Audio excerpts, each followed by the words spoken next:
Hi, my name is Michael Andrew, and I'm about to give you a free 2-hour tutorial on the operation of the Sony A6400. It's a very interesting camera. It features a front-facing monitor, so if you do vlogging, you can see yourself as you're recording.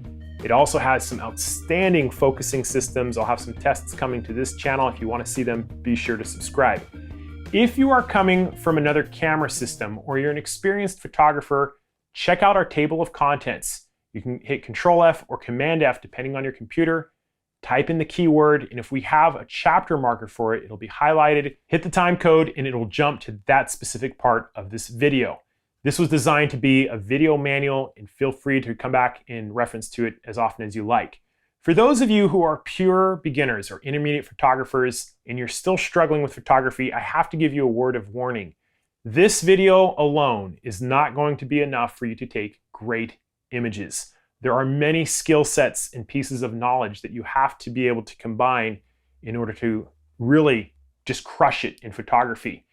So I can teach you about the camera, but if you don't know about shutter speed and aperture and things of that nature, there's an artistic side, there's a lighting side, there's a digital planning side for the files, things of that nature. You're going to be frustrated. And when I got started back in 2003, we didn't have YouTube. I had to learn through trial and error. And I remember at one point I was so frustrated, I wanted to take my camera and throw it into a brick wall. I almost gave up, but I didn't. I stuck with it, and photography has been one of the greatest sources of joy in my life. And so I make you that promise. You're going to run into some frustrations, but my job is to get you through it. And the teaching style that I use is to focus on the pre-visualization. So I want you to see the images up here before you take your picture. Use the camera as an extension of your brain. This is where the magic happens, right here. It's not in the camera. It's how you think about photography. All that said, I have an A6400 crash course coming. It's going to teach you all these other skill sets and pieces of knowledge. There's tons of information in there. And then I show you how to synergize them specifically using your camera. The course is about anywhere from 5 to 6 hours. They grow over time. You know, we get requests for new lessons and we add them. Comes with a 100% money back guarantee, so there's no risk. It's a phenomenal investment if you're just getting started. I'll put a link in the description. It'll take you to my blog. If you leave your name and your email address, we will reach out to you as soon as it's ready. Typically takes about 3 or 4 weeks to put together. Another awesome resource is Tony Northrup's Stunning Digital Photography. I think it's a great value, great investment. I know Tony, he's a friend of mine, but he didn't ask me to include that link. I just think it's a really great resource. So definitely check that out. We have a tremendous amount of information to cover, so let's get started. Let's go over all the external buttons and ports so you know exactly what each does, and you will know what I'm talking about in later lessons. The most important button on your camera is the shutter button, and as on most cameras, this is a two-phase button, meaning it has two depths of activation. The first is a halfway depression, which you are going to feel as a spongy resistance. This is going to focus the image depending on where your focusing square is, in your viewfinder or on your monitor. Pushing it down all the way is going to take the picture. Take the time to train your finger to know the difference between these two positions. On the top of the camera, we have the mode dial. It is going to allow us to control how our camera behaves when we change our settings. We'll be talking about this much more later. To the right of the mode dial, we have a small rotating wheel right above where our right thumb would rest. This is our control dial. I like to refer to it as the primary selector, and it will allow us to change our shutter speed, our aperture, depending on what mode we are in. In the manual mode, it is going to change your aperture. On the back of the camera, there is a wheel, which I like to call the multi-selector because of the many ways it works. When you rotate it, by default, it will act as the primary exposure control as well. However, in manual mode, rotating this wheel will change your shutter speed. Something that is easy to miss at first glance is that this rotating wheel can also be pushed directionally.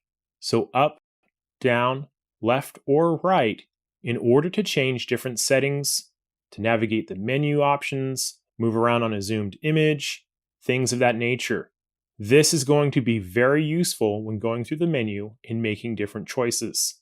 When you are in a shooting mode, meaning you can see your subject in the viewfinder or monitor right before you take the shot, this directional pad will allow us to select different features, and you probably also notice these icons.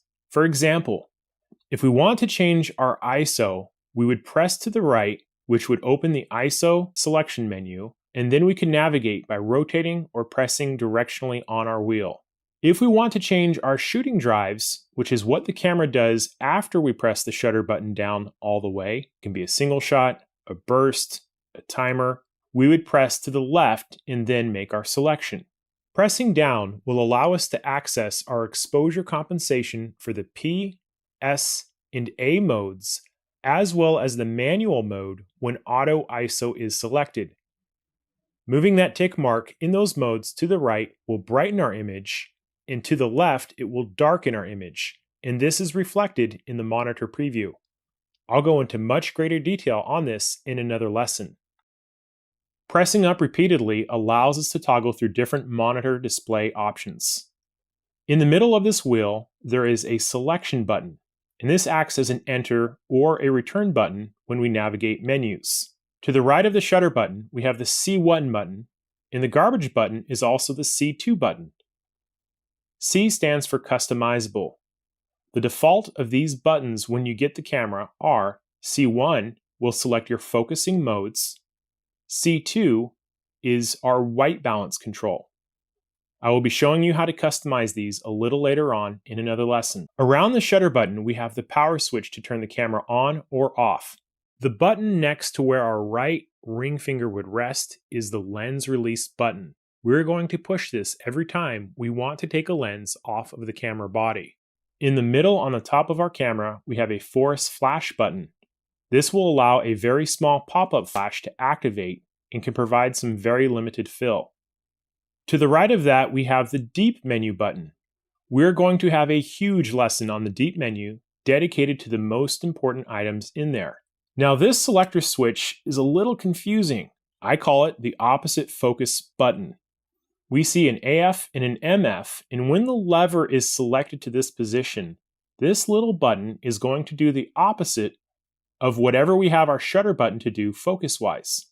Let's say we have our camera and main shutter button set up to do autofocus, and for whatever reason we need to dial in precise manual focus.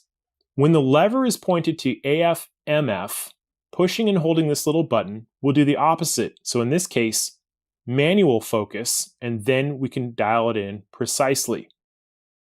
If the camera is in manual focus, pushing and holding this button will tell the camera to use autofocus. So just keep this in mind. It's going to do the opposite focus-wise of whatever your halfway shutter depression is going to do. I wouldn't worry about using it too much until you have your basic controls such as exposure and basic focusing down first. If we flip the switch down, this button now becomes the auto exposure lock button, which freezes our exposure settings as long as we hold it down. You will notice we also have a magnifying glass, which means that in a playback mode, this is going to allow us to zoom in and out. Next, we have the FN or the function button, which in a shooting mode will allow us to pull up a mini menu. This menu can be customized so we can determine which items appear. You will also notice this is a send to smartphone button. The monitor is touch sensitive. This is going to be very useful when moving our focusing squares. However, at the time of this recording, it will not allow us to interact with the menu or with images during playback. However, it will flip up and face forward, which is very useful for recording vlogs or shooting selfies. Just below the primary selector, we have the video record button, and you're going to press this every time you want to record video. On the right side of the viewfinder, we have the diopter adjustment. It's very easy to miss. This allows us to change the electrical viewfinder focus if we wear glasses or contacts. On the left side of the camera, under a small door, we have our ports. Going from top to bottom, they are USB port is going to allow us to connect our camera to a computer using the cable that came with it, or to power our camera, or to charge our battery as it rests inside of the camera housing. But I would strongly suggest getting an external one so you can charge your batteries and still use your camera. Next is the mini HDMI out port, and this is going to allow us to send a video to a recorder or an external monitor.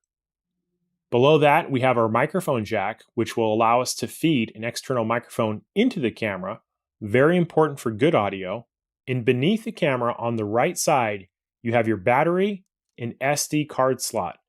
So that is an overview of the camera's external buttons and ports, with an introduction of their names and a short summary of what they do. If you ever forget which button does what, just come on back and we'll go over it again. For the rest of the video, we are going to discuss each of these buttons in depth, as well as how to use them in real-life shooting situations. So there's a couple things I wanted to show before we get into the overview of the camera. Depending on whether you bought your camera with a kit or not, you may or may not have an E-mount cap. The cap has this big mark on the side, and as you rotate it counterclockwise, you'll see it release right here. This white dot is going to help us align our lenses. 16 to 55 here. Might not be able to see this, but the white dots right here, we're going to line them up. And then we're going to rotate clockwise. Something I want to point out, and something that I like about Sony's, is they're designed so you can use your ring finger to hold the camera with one hand, push down on this release mechanism here, and then rotate the lens off. That's very nice. Something else I want to point out, I have the cap from this 16 to 50. And if you look very carefully under the lid, on the reverse side of it, it'll tell you the filter thread for the lens. And this is typical for most lenses, 40.5 millimeters. So what that means is that you can buy filters for your 16 to 50 lens that will actually thread in. Right here, it's very hard to see, and most lenses have threads on them. But I used this lens, the same exact lens, for gimbal shots on a film because it was small and lightweight at the time. And I ended up purchasing special filters that would thread into them, and it worked out great. So just keep this in mind. Every time you want to take a lens off, you got to push and rotate counterclockwise. When you put it back on, rotate it until it clicks. You should hear us snapping. So real quick, let's talk about the battery. You should definitely buy a couple extra of these. They're small, they don't last very long when you're doing lots of video recording, and I'll make those recommendations at the end of the video. The contacts are going to face towards the camera body. Push it into here, click. This little blue lever right here is to release it. I like the SanDisk Extreme Pro memory cards, and the main thing you want to look for, these are fairly inexpensive. I mean, I think like less than $30, but you'll see a little symbol there that says U3. That means that the card is designated to sustain 4K write speeds, and these pins face the battery. So just think of the pins facing each other. Push it until you hear it clicks, shut the door, put the switch over, you're ready to go. This strange thing right here is a shoe. It screws into the bottom of the camera, and I use it to attach to a ball head on top of a tripod. I'll show you that real quick. I think a tripod is a phenomenal investment, and I really like ball heads for photography because they allow you to rotate in different positions and then lock it down. So this shoe, if I tilt it in and then move it back, there's a locking mechanism back here that really, I mean, it's very difficult to take this off without removing this lever, and even then I have to take the safety switch. So it really locks your camera in, and then you can put it in different positions and then lock it down. It's very useful. Highly recommend a ball head for photography. When we get into the video shooting stuff, I'll show you a different head called a fluid head that's designed more for video work. So obviously when you turn your camera on for the first time, it's going to ask you the language. We can enter the date and time. I am in the Hawaiian time zone. We don't have daylight savings here, believe it or not. I'm going to set my date and time.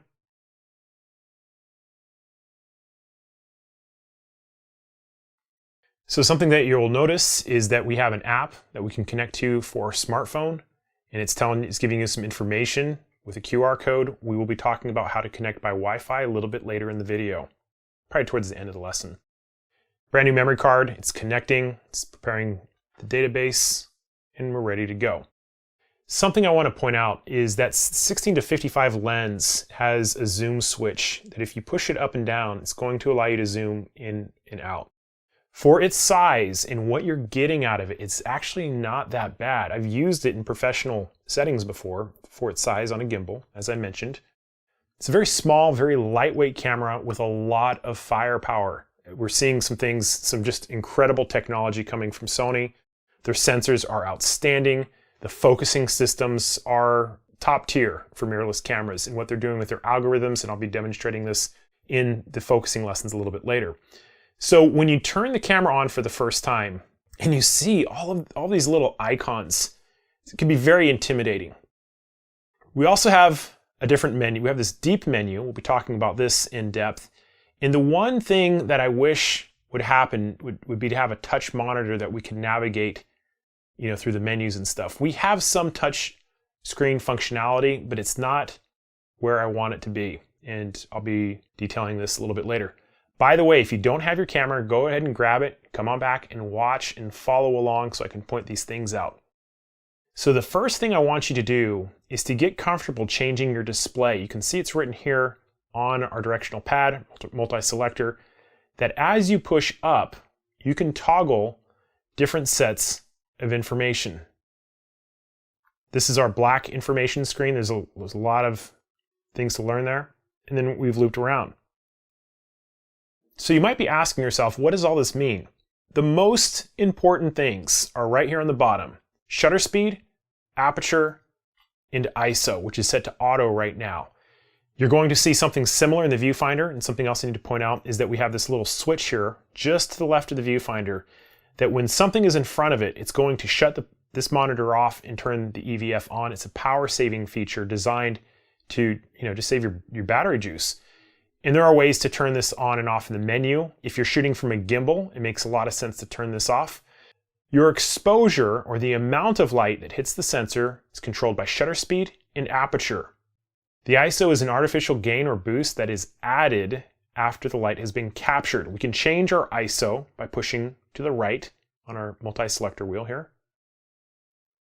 Auto ISO has great applications. We'll be talking a little bit about that. And you can notice that the shutter speed and the aperture change. We'll be talking about all that stuff a little bit later. First, let me walk you through, what do all these symbols mean? This guy here is the exposure compensation. I'll explain exactly what that is. And you're also going to notice the camera is giving us some prompts to change certain settings in the P mode. I'll point that out a little bit later. In the top left-hand corner, we have our shooting mode. We have our shooting drives, which is what the camera does after we push the shutter button down all the way. We have our focusing mode. We have our focusing cluster. We have face detection. Picture profiles, these are designed for in-camera video grading. There's tons of different things we can do to our video in camera. A lot of videographers use them to prepare the video for grading that they'll add on their computers. Metering modes are how the camera measures light entering the camera. We have our white balance, derange optimizer, which is going to adjust some of the contrast of our JPEG images. Creative styles are essentially sets of instructions that we give to our camera when they create JPEGs. So when we take an image for the first time, there's raw data captured, and about 80% of that information is thrown away. Think of the creative styles as what we're telling the camera to keep. And then we have these filter effects, not really a super professional feature, but they're fun to look at. On the top of our screen, we have our memory card, number of shots remaining. This depends a lot on the type of file we have selected. Aspect ratio, number of megapixels. This is our image stabilize indicator. This fine here refers to our JPEG compression, near field communication. We have our battery life indicator and the percentage. So that's just the basic overview of the information that we see on the back camera. As we push up, we can get that to disappear. Keep pushing up. We have our histogram. The level has two parts to it. There's an up and down, which is indicated with that little orange, these two orange guys. When you get that lined up, that'll turn green. And then side to side. So if I mess this up, we lose it. Very handy when shooting landscapes. When we continue to push up on the directional pad, we get this black information screen. There's a lot of the same stuff we just talked about. There's some new things. This is the histogram. There's the level. This is our exposure compensation bar. We can see it's 5 stops on either side now. The difference here is that we can interact with these by pushing the FN button. We get this orange highlight. We can scroll over different menu items, and we can change them by pushing into the directional pad, the set button. So we can change things like our drives. Drives are what the camera does after we push the shutter button down all the way. We have our high-speed continuous burst, we have a medium burst, a low burst, and a high plus burst. High-speed continuous burst is supposed to give us about 11 frames per second, but it's going to depend on some of our camera settings, and each of these kind of go lower in frames per second, just depending on what you're trying to do. But if you're sports shooting and you're trying to get the most out of it, either high plus or H. Self timer, 10-second timer. If we continue, anytime you see one of these little arrows on the left or right, we have more options. 5-second timer, 2-second timer, back to 10.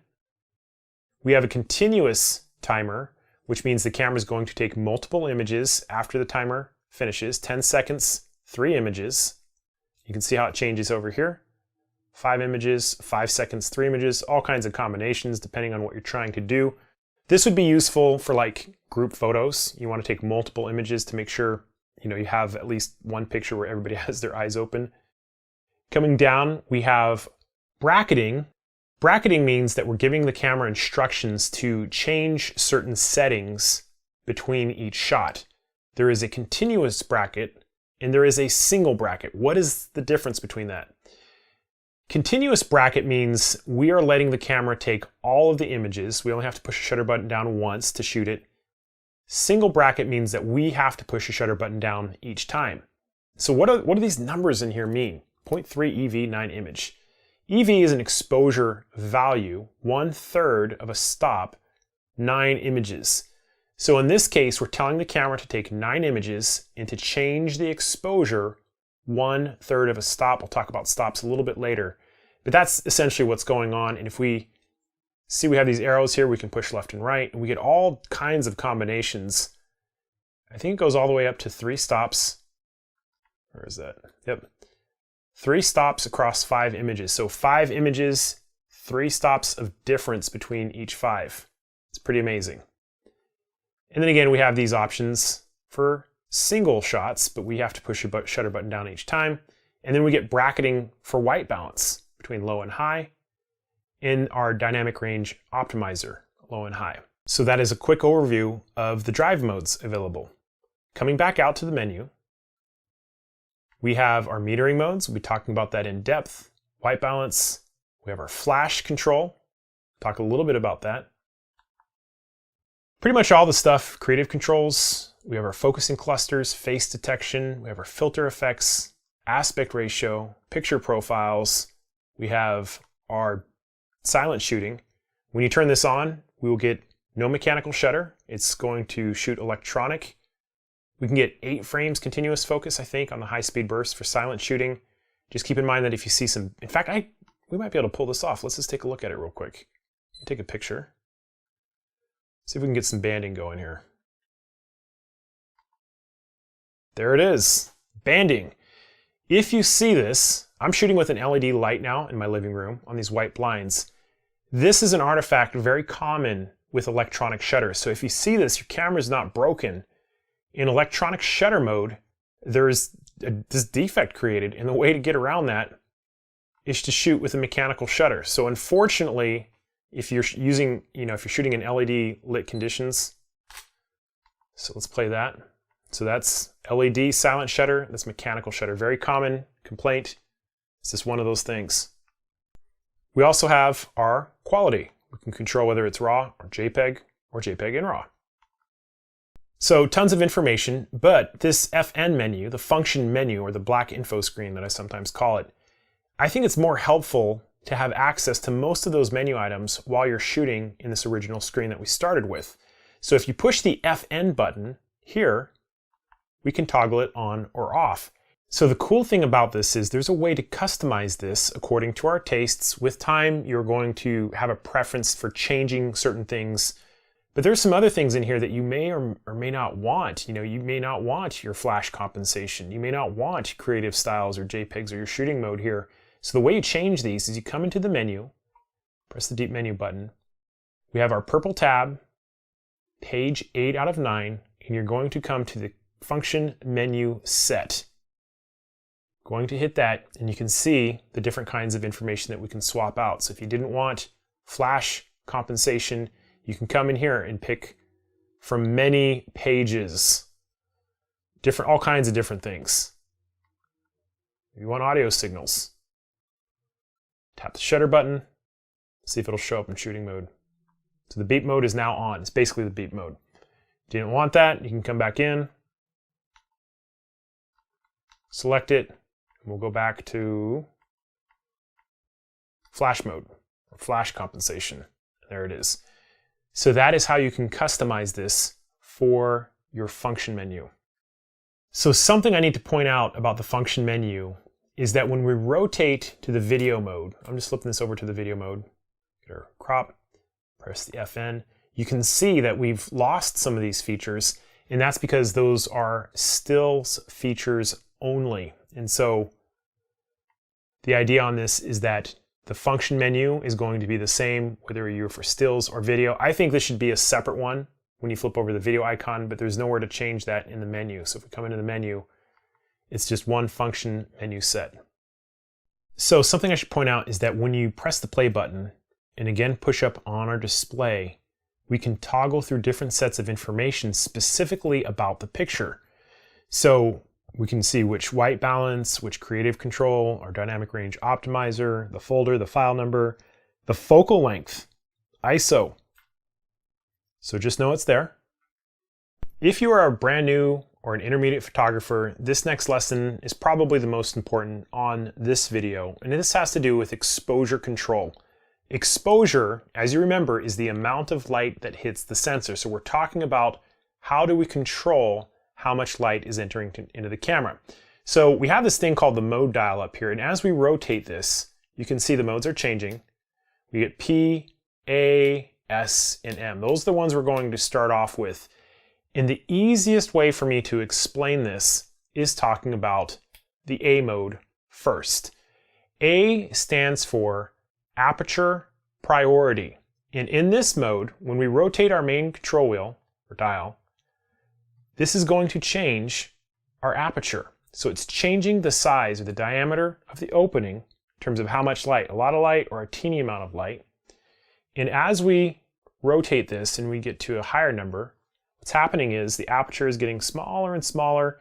And as we go the other direction and open it, it's getting wider and wider. It's letting more light in. There's something interesting happening here that if you are very keen to observe, you should be asking, if I'm changing the aperture, how come the brightness doesn't change? Okay, so what's happening in aperture priority mode is that we determine the aperture and the camera determines the shutter speed. We can see it changing right here. And what's happening is the camera is making adjustments automatically for us, so we don't have to worry about it. This can be very handy in certain shooting conditions. So when I was a wedding photographer, if I was shooting in a dark chapel, here comes the bride and groom and we're walking out, now they're in the foyer, now they're outdoors and it's bright and sunny, I didn't have time to change my shutter speed. So in those situations, I would let the camera handle it and I could focus on composition and not tripping and things of that nature. Certain sports shooters like to shoot in aperture priority mode. Why? Because they don't have to worry about dialing in the shutter speed. So if you are a beginning or an intermediate photographer, my recommendation is to start off on aperture priority. It means that you are going to pick the aperture, the camera is going to handle the shutter speed. So what I want you to do now, we're going to do this little exercise. So I want you to take a picture of a wall or something and just look at it.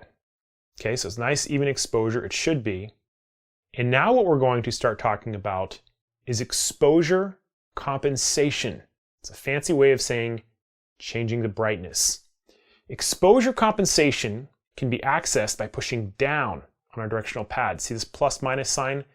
That is the universal symbol for exposure compensation. So when we push this down, we get this crazy little bracket that shows up. All I want you to learn right now, to try, is to move that over to +1 and take another picture. Now what I want you to do is to compare this picture with the first one you took. I'm doing this by just touching back and forth on the directional pad. So the first one is darker and the second one's brighter, right? So this is how we change image brightness. If this is the only lesson that you come away from tonight with this exposure compensation, changing the image brightness, you are well on your way to becoming an excellent photographer.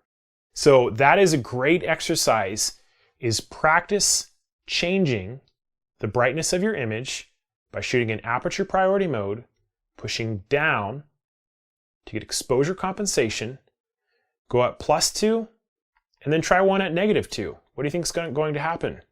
See how dark it is? So when we compare those, really dark, really bright, even. So exposure compensation, there's the even. Exposure compensation is giving the camera instructions to change the brightness. So the question you may be asking is, how does that happen? So I want to show you this. This is pretty cool. We're going to put it back on an even exposure, hit the set button. I'm going to open up my aperture as wide as I can, 3.5.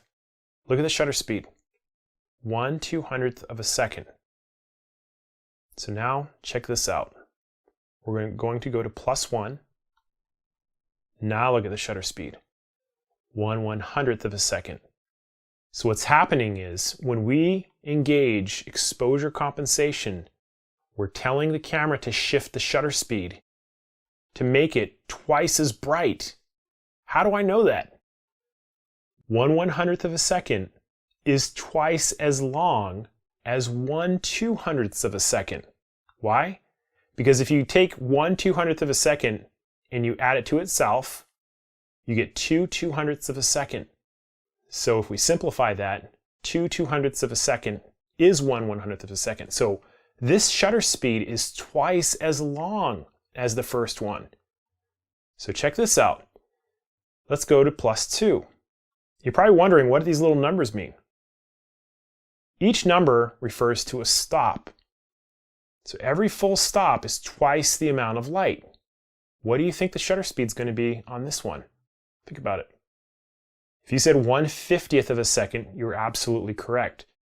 So what do you think +3 stops would be? If +2 was 1/50th, if you said 1/25th of a second, you're absolutely correct. So this is the heart of the matter with exposure compensation, is we're giving the camera instructions to shift the brightness based on the shutter speed. So the original is 1/200th of a second. If we go in the other direction, now we want a shutter speed that is twice as fast than 1/200th of a second. If you said 1/400th of a second, you are absolutely correct.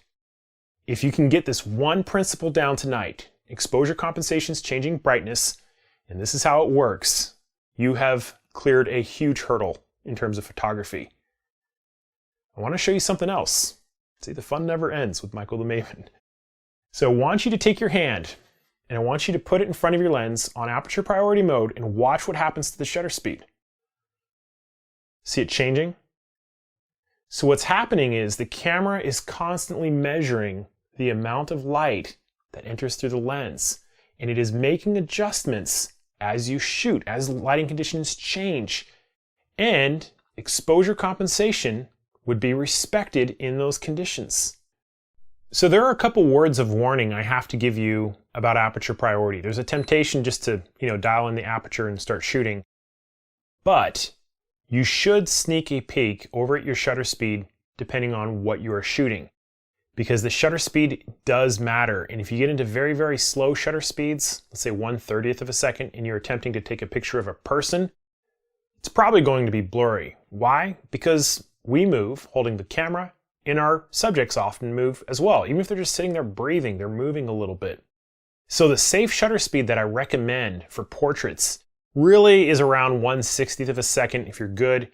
If you're a pure beginner and you can't hold the camera super steady, maybe 1/100th or 1/125th of a second for portraits.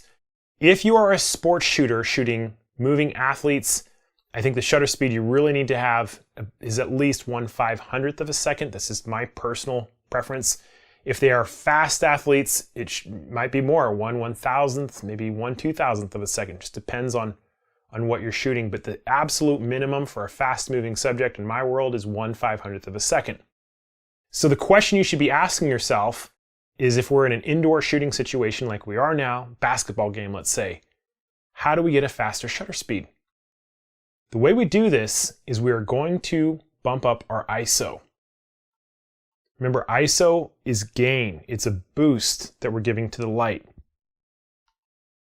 So look, shutter speed's changed. Went from 800 to 1600. We've doubled our shutter speed. Let's double our ISO and see what happens. 3200, 1/800th of a second. So that is a very important concept, and you're going to be bumping up your ISO in low light situations. If you don't know what ISO does, let me show it to you real quick. We're going to use an outrageous ISO to really exaggerate this. And then I'm going to stop my aperture down, and we're going to take a picture and take a look at it.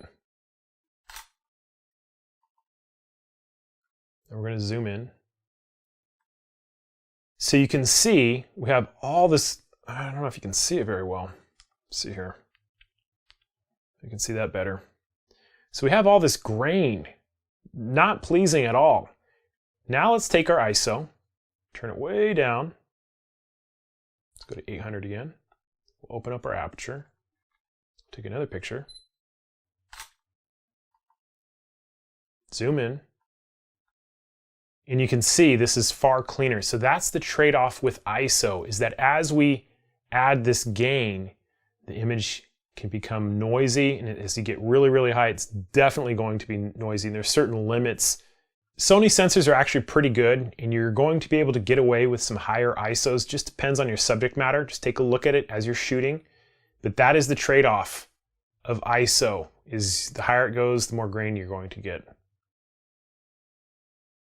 So having said all this stuff, let's take a look at shutter priority, which is different than aperture priority in that we change the shutter speed, and the camera is going to be changing the aperture. So we change the primary setting for that mode, shutter priority. We change the shutter, camera changes the aperture. So let's say we're at a sporting event, and we're trying to get that 1/500th of a second, and we dial this in, and you see this. Aperture's flashing. This means the camera is not happy. What the camera is saying is that it cannot open the lens more. It cannot open it. It's physically limited. It's not going to be able to pull off the exposure you desire. That's what it's trying to say. So how would you try to solve this? Think about it for just a second. If you said, bump the ISO up, you're absolutely correct. Let's turn that up quite a bit. Camera is no longer complaining. You can shoot at 1/500th of a second at f5, and you're going to be good to go. That is another critical skill if you are using shutter priority mode. In the exposure compensation side of this, the adjustment is going to happen to the aperture. There it is at 7.1. Here it is at 5.0. So that's one stop of difference. If we try to bump it up and the lens can't physically open that far, we're right at the border right now.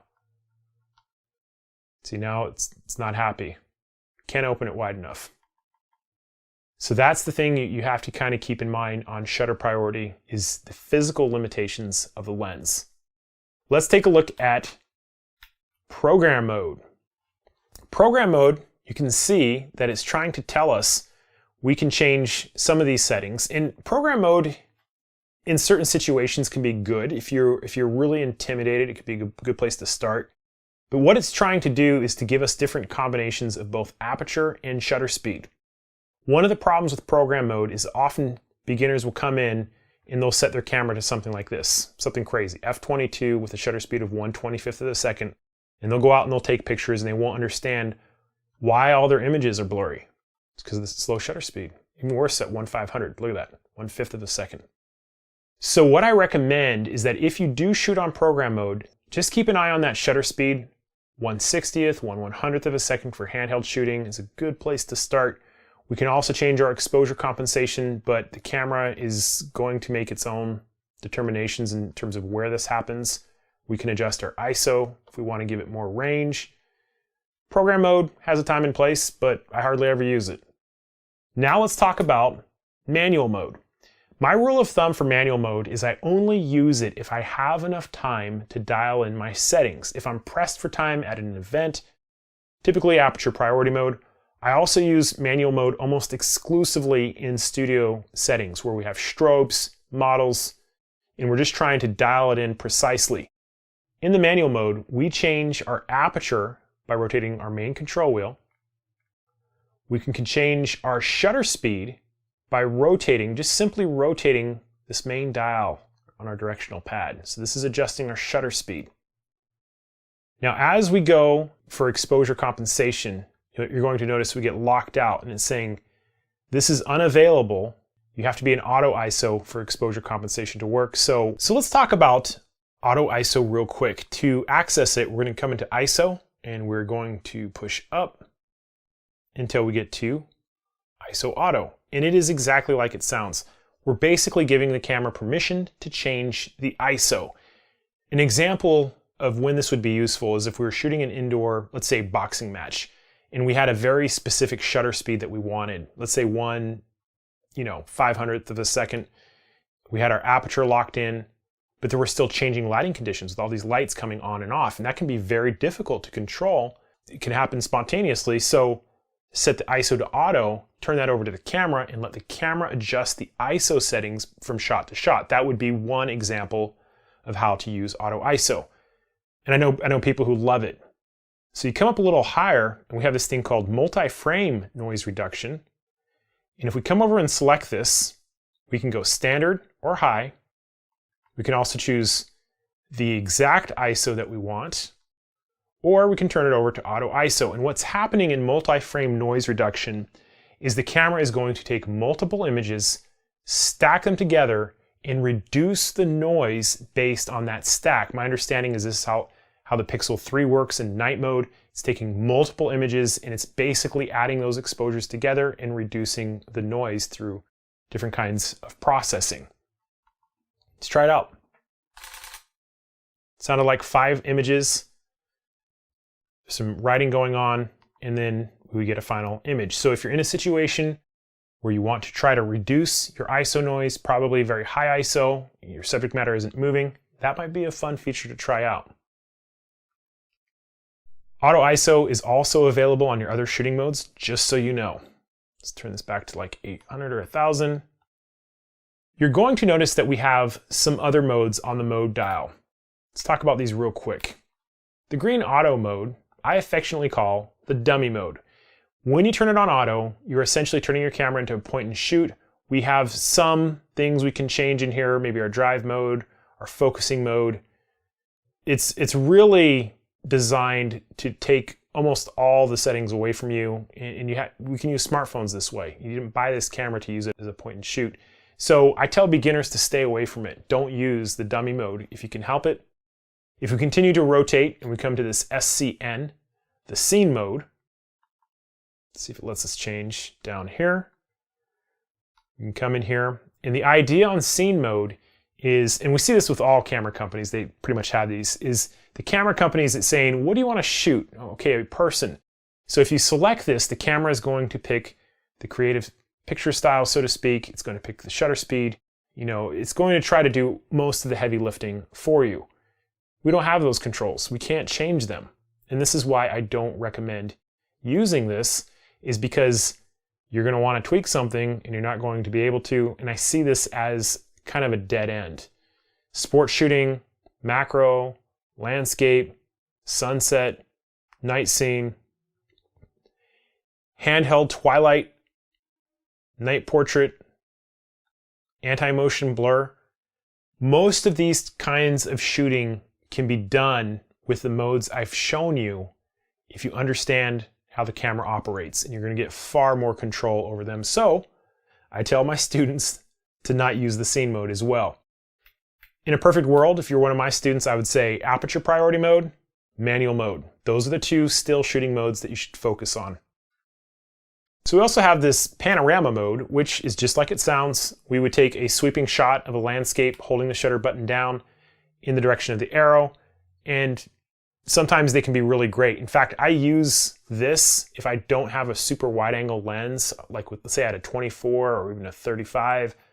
You can use panorama mode and get away with some crazy stuff, and it's really not that bad, but that's just another feature I will demonstrate on the full crash course. We'll take you down to the beach and I'll show you it in action. So what is this MR on the top of our button? Memory and memory recall.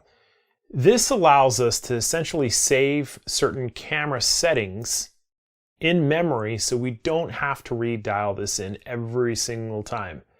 So one example of this would be a scuba diving photographer.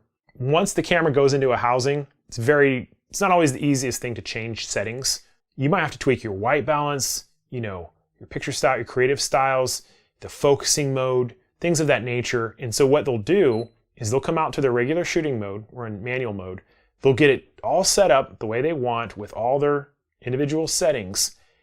So we're going to come into our menu, red tab, page 4, MR 1 and 2 memory. Come in here and we're going to tell the camera to remember the settings that we've dialed in position 1. So when I hit save or the set button, it's going to register it. And then when I flip the dial over to MR, I can come in and those settings are saved. So we have multiple positions for this. Look how many. 2, 3, 7 of them. So just by coming in and setting these up, which one you want. When you come in and select one of these numbers, your MR mode will select that number. So let's say we select number 3. And we go back to manual mode. We flip it back to MR. There it is, it's 3. It's giving us the chance to change it, but this indicator right here, 1, 2, 3, it shows position 3 highlighted. The other ones, the M1 through 4, you have to come in here to the menu and select them. So let's just pick M1. Come back out to shoot, we'll go to manual mode, back to MR, and it kind of resets. So these are the ones that are going to be remembered. These are not when you change between modes. So we really have 7 memory positions, which is outstanding. Let's talk about white balance. There is a short answer to this, and there is a much longer philosophy of use answer to this that I talk about on the crash course. I'm going to give you the short answer. If you are a pure beginner, set your camera to auto white balance. We can do this by pressing the C2 button. There it is, AWB, auto white balance. Start off with this until you get a hang of your exposure settings. And what's going to happen is you're eventually going to notice the color looks off in certain shooting situations. When you start to notice that and you're feeling frustrated, what you need to do is to come into your white balance and try to pick the icon matching the situation that you're shooting in. For example, sun white balance is the sun icon. We have shade, cloud cover, incandescent light. Look how blue it is. We have fluorescent light, different types of fluorescent light, warm white, cool white, daylight. We have flash white balance. We have underwater white balance. Something I really appreciate about Sony cameras is because the white balance underwater gets really weird. We have Kelvin white balance. We have 3 different custom white balances. So what's happening here is basically our human eyes are really good at adjusting to different types of light sources. It happens automatically. We don't think about it. Camera sensors are a little bit different. They need to know the color of the light we're shooting in. Camera sensors see this differently. They see it as more shades of blue and yellow. And that's basically what's happening, is that it's adding a little bit of color in certain shooting situations. So I'm going to talk more about the philosophy of this when we get into the crash course. But real quick, let's talk about Kelvin temperature, and then we'll talk about custom white balance. Tell you what, let's talk about custom white balance first. Custom white balance allows us to take a picture of something white, giving the camera instructions that, hey, this is white, adjust the white balance accordingly. So when we come into custom white balance, we have this arrow pointing to the right. We can push set when it's highlighted. Press the set button, that's this guy right here, to capture data of the central area of the screen. So when I was shooting weddings, sometimes this would happen. We would get mixed light. It'd be fluorescent light and tungsten light, a little bit of shade, and in the corner there'd be some sunlight coming in. How does the camera know what the color temperature is? take a picture of the bride's dress or a white wall or a white ceiling or a white piece of paper, in this case the blinds, push the set button, the camera's measuring the whiteness, and it's basically telling you, okay, you are in this Kelvin temperature, and then we hit enter, come into our FN, there it is, there's our white balance setting right here. We can change it as well. So white balance is going to be really critical if you are shooting JPEGs or if you are shooting video. Video is a form of JPEG. So because it's JPEG and all this information is being thrown away, we have to make sure it's correct. It's not so easy to change color if it's really messed up in post-production. So far more important for videographers and if you're shooting JPEG. If you're shooting RAW and you have all that original data and information, it's not quite as important. Why? Because we can usually process that out. So that's some of the train of thought there. Let's talk about real quick the Kelvin white balance. Kelvin allows us to manually input the temperature of the light we're shooting in. So daylight is typically around 5600 Kelvin. These Kelvins I'll explain in the crash course what they are, what they mean. But the idea is that you come in here and adjust this up and down. And we know it's 4800 because that's what the custom white balance told us. You see how it's getting more neutral? And so as we turn this down, it becomes more and more blue at lower temperatures. And then at very high temperatures, the appearance is more and more orange or yellow. And what's happening is the camera is adding color to counterbalance the temperature that we're shooting in. Something else that we can do is if we continue to push to the right, see this little arrow right here, we get the ability to actually shift the color white balance in blue to the left, amber to the right, green above, and magenta below. So this is allowing us to tweak the color of the white balance itself. I very rarely use it, although I have used it before on Sony cameras to make it a little bit more cooler in certain situations, but very rarely. If you're a beginning or intermediate photographer, I'd say stay away from this for now. We're going to cancel out of that and come back out and stick with this guy for now. Let's talk about our camera's metering modes. Metering modes determine how the camera measures light. If you remember when we were taking our hand and putting it in front of the camera, this is how it works. The camera is looking for patterns of light to measure. And the easiest thing I can do to explain this is in the beginning, if you're a pure beginner, stay on this mode right here, the multi-mode. But the easiest way for me to explain this is in the spot metering mode. So basically what I did is I selected spot metering mode, and it's kind of hard to see, but there's a little circle that appeared in our viewfinder. And what's happening is the camera is measuring light specifically within that circle. So if you'll notice the shutter speed here, 1/320th of a second, 3.5 ISO. Watch what happens when I move this over this headlamp that I set up. Everything gets dark. Because why? The camera is only looking in this one spot. It's recommending a shutter speed of 1/4000th of a second. In the instant we move that circle just off a little bit, boom, it's looking at the blinds. It's totally ignoring the light now. It's looking at the blinds behind it. And so that is the heart of the matter with metering, is we're instructing the camera to look at certain parts of the frame. Now, if we come back into our metering mode, I'm accessing it through the FN, the function menu, and we come back in, you'll see we have these two little arrows off to the side. And if we push to the right, we get large. What does that look like? Well, it's just a bigger circle now. There it is. And it is sampling a greater area. And it's noticing that this isn't as bright as the rest, and therefore we don't need a shutter speed that fast. If you are a pure beginner, what I recommend is starting off with this. The default is the multi-metering mode. And what's happening here is the camera is breaking up the entire frame into patterns and is trying to figure out, what's bright and what's dark. It's trying to figure out what the average exposure of your subject matter should be. Let's talk about some of the other ones. That's a good place to start, simply because if it's overexposed, you can turn your exposure compensation down. If it's underexposed, you can bump it up. And for the most part, it's going to be pretty good. Center-weighted metering mode is really a combination of the multi and the spot.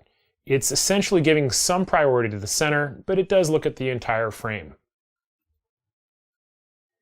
Entire screen averaging is just like it sounds. It's looking at the entire frame and it's averaging all of the subject matter in terms of the brightness to get a recommended exposure setting. And this last one is fairly new. It's called the highlight metering mode. Essentially, we're giving permission to the camera to make the recommendation based on the highlights. If you have something very, very bright, if you are shooting in a nightclub or at a concert where your subject maybe have bright lights on them and the background's dark, this might be a fun mode to try. Something I want to point out that's pretty cool we can do with Sony cameras is just when we go to the spot metering mode, we have this circle, we can actually tie this to our focusing point. And so the way we do that is we have to come into our menu. We're going to be on page 8, spot metering point. We can determine whether it'll be at the center or we can link it to our focusing point. The focusing cluster, I'm going to go to a single point. And now what you can see is that circle is tied to my focusing point and I can move it around. So the spot metering mode can be specifically tied to our focusing square if we have a single square like this. And of course we can obviously move it around with the touch screen. So that is a very powerful technique to link the spot metering mode with our individual focusing square. To revert, just come back in, turn it to center, and we've separated those two again. It's time to tackle our camera's focusing modes. And if this is your first camera, it can be very intimidating. Sony cameras are very complex, they're very powerful in terms of focusing systems, and there's a lot to get lost in. So the easiest way to think about this is the how, the when, and the where the camera is focusing. How, when, and where. If you focus on those concepts, no pun intended, everything's going to be fine. So out of the box, how does the camera focus? Well, we talked about it. It's with a halfway shutter button depression. Push the shutter button halfway down, it focuses. This is indicated with this green dot in the bottom left-hand corner. We also get these 4 box corners. Push it down all the way. Camera takes the picture. It's pretty straightforward. That's the default method. I'll be talking about some other things in a second. So now let's talk about when the camera is focusing. We can access our camera's focusing modes. Default is the C1 button. I think that's a pretty good place for it. Oh, doesn't like something I've done here. We have this AF/MF control. I'm going to push that in. Push it again. There it is. We'll talk about that in just a second. AFS stands for autofocus single shot. And it's just like it sounds. It means the camera is going to get a focusing lock one time, and as long as we hold the shutter button halfway down, the focus will not change. It's locked. And there are some powerful techniques, referred to as recomposing. Basically means we can get a focusing lock, hold the shutter button halfway down, and we can recompose the scene to make it more visually pleasing. One-time focus. Autofocus continuous is different in that the camera is going to focus over and over and over again. It is a repetitive, continuous focus, and you'll notice that the icon changed. Here in the bottom left-hand corner, we get these green parentheses around the circle. We also do not get a beep. What's happening is the camera is focusing repeatedly. This is going to be ideal for moving subjects, such as a bird in flight, maybe an athlete, somebody swimming, somebody running. Ideal for sports shooting. So typically what you need to be on. Autofocus automatic mode basically means we're giving permission to the camera to switch back and forth between those first two modes. If the subject is still, it's going to be autofocus single. If it's moving, it's going to be autofocus continuous. There were a lot of times when I was shooting weddings, I would rely on AFA. Not so much anymore. I usually dial it in right off the bat. Manual focus is exactly what it sounds like. The camera is not helping us. We have to rely on the manual focus ring on our lens, and I have some other tools turned on right now, such as the Magnify Assist, which is a magnification, and it's automatically punching in wherever our focusing square is. So when I am in manual focus and I rotate that ring, it's going to punch in. DMF stands for direct manual focus, and this is going to be a hybrid between autofocus single and manual focus. The way it works is that we push a shutter button halfway down, we get focus lock, and then holding the shutter button halfway down, if we rotate our focus ring on our lens, we now have the ability to dial in manual focus. So this allows us to get focus lock, and we can fine tune it a little bit further with the manual focusing ring. So that is the when the camera is focusing, whether it's a single, continuous, or a manual type of focus. Now let's talk about the where the camera is focusing. There's two parts to this. I refer to the camera's focusing squares as clusters. So using the touch monitor, we can touch on the screen and designate where we want to move the focusing square. That's one way we can do it, and there's some other ways I am going to show you after a short discussion. For now, let's just say touching on the monitor will allow us to position the squares. I'm also going to come in here and go back to single shot focus. So to access our camera's focusing clusters, we're going to use our function button, and we're going to come over right here, focus area. You can see we get tons of different options. If you do not want to choose where the camera is focusing, you just want to turn it over, you would go with focus area wide. And what's going to happen is the camera is going to be looking for an area of contrast, and it's going to pick it out. So we can see those individual focusing points being used. Push down all the way to take the picture. Zone means that we are choosing a smaller area that we're telling the camera to look in. So something very interesting happened there in that I'm able to now use this directional pad. And there's a trick to this, that when you see this select focus point on off, this is going to allow us to move with the directional pad if we need to, and to turn it off, we would press the set button. So why would you want to do that? Well, we still need access to these other menu items. We've got our drives, we have our exposure compensation.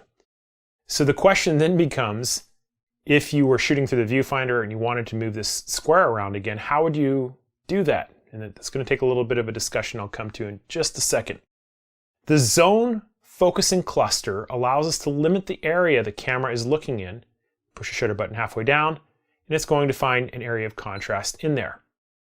There is a great trick to this when you are vlogging, and this is what I use in my camera setups, most of them on YouTube. You'll find me usually speaking on one side, and I'll put pictures and titles and things of that nature. This is the mode that I use, but I use it in conjunction with face detection. I'll show you that in just a second. Center focusing square. It's a single square, and basically we're locked into the center. I know there are a lot of sports shooters that prefer to shoot with this. It's this preference. You cannot move this. Next, we have our flexible spot. It says M for medium. If we push to the left and right, we can get different sizes. There's large, small, and medium. So if we take a look at the large, you can see that it's big. It's giving us this prompt that we can still move it around if we want. Let's take a look at some of the other sizes. Small. Look how small and precise that is. So if you were a macro photographer or you wanted very precise focusing, you could use the small. And we also have medium. I use medium and large for a lot of sports shooting. Usually it's pretty much on large, but it just depends on what I'm doing, what kind of lenses I'm using. Put that focusing square over my subject. It's great that I can touch on the screen, right? Pretty fast. This is very fast touching on this, obviously, but there are some problems with this I'll outline in just a second. So that is our flexible focusing square. Expand flexible spot gives the camera permission to look around the center square if it cannot find a subject of contrast in the middle. It does exactly like it sounds, looking for the spot. if there's nothing in there, let's see if we can get it to work. We will look just outside. There it goes.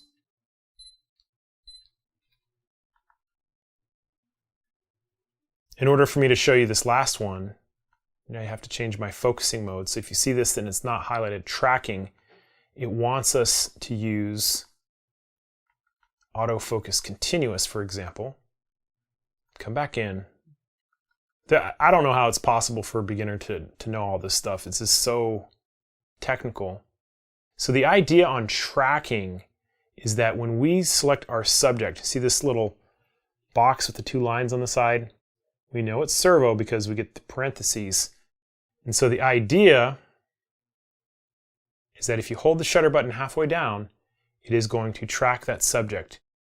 The focusing systems on the A6400 are really good. Among the best I have ever seen for a mirrorless camera. I need to go out and do some tests side by side. But they appear to be improved over the A7 III, which were really good. You know, so if they hold up to the testing, we're probably looking at one of the best mirrorless focusing cameras in the world at the time of this recording.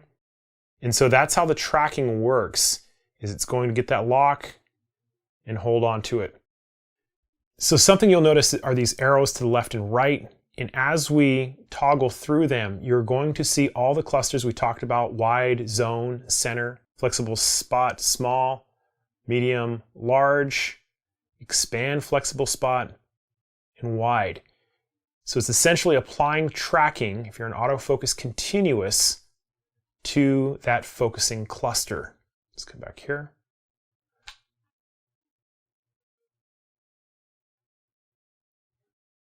Pretty good. So that is the where the camera is focusing. It's the focusing clusters as well as how to position them. So a very common question is, how do we do back button focusing? We want to remove focus from the halfway shutter button depression. That's done by coming into the menu. We're on first red tab, page 6. Turn this to off. That's going to remove the autofocus from the halfway shutter button depression. And then we would need to designate this guy to be our autofocus. We don't have a lot of real estate in terms of custom buttons and things of that nature, so you know, it's going to come down to personal preference and what you want. Autofocus on. There it is. So once it's set up like this, now we are focusing with this back button. We get focus and we can fire away. Some people will ask, why would you want to do this? This allows us to control specifically when autofocus is engaged, and when we lift our thumb up, it's disengaged, which means no matter where our focusing square is, when we push it halfway down on its way to the shutter, the camera will not refocus. And sports photographers like to do it to recompose and things of that nature. So that's how we set up back button focus. If we wanted to change this to something else, we could do that. Head it to this. We'd come back into page 6. If you forget that you've done this, which I've done that before, I'm like, why is my shutter button not working? So let's talk about face and eye detection. Those are two different things. I'm going to bump up the ISO because when you notice the shutter speed gets low at certain focal lengths, look what's happening. We get this flashing. See how it's turned off? That's warning you that the image stabilization probably isn't going to be enough to stabilize. So if you ever see that flashing, that's what's going on. Let's turn that off for now. So what's going on here is we see this box around our model's face. This gorgeous model showed up to help us out. This is face detection being turned on within the focusing cluster we are using. So let me explain what that means. Focusing square is over here. If I push a shutter button halfway down, the focusing has the preference over here. If the focusing square and the face detection match up, now it's focusing on my eye. It's detecting an eye. I'll talk about that in a second. So keep this in mind. This is a very powerful technique in video modes. I'm going to demonstrate this real quick. So if I come over to the video mode, what I'm going to do is that there's my face detection, and I'm going to turn on, I do this all the time when I'm shooting videos for YouTube, is I'll pick a zone for the camera to look for a face. So any faces or anything over here is going to be disregarded.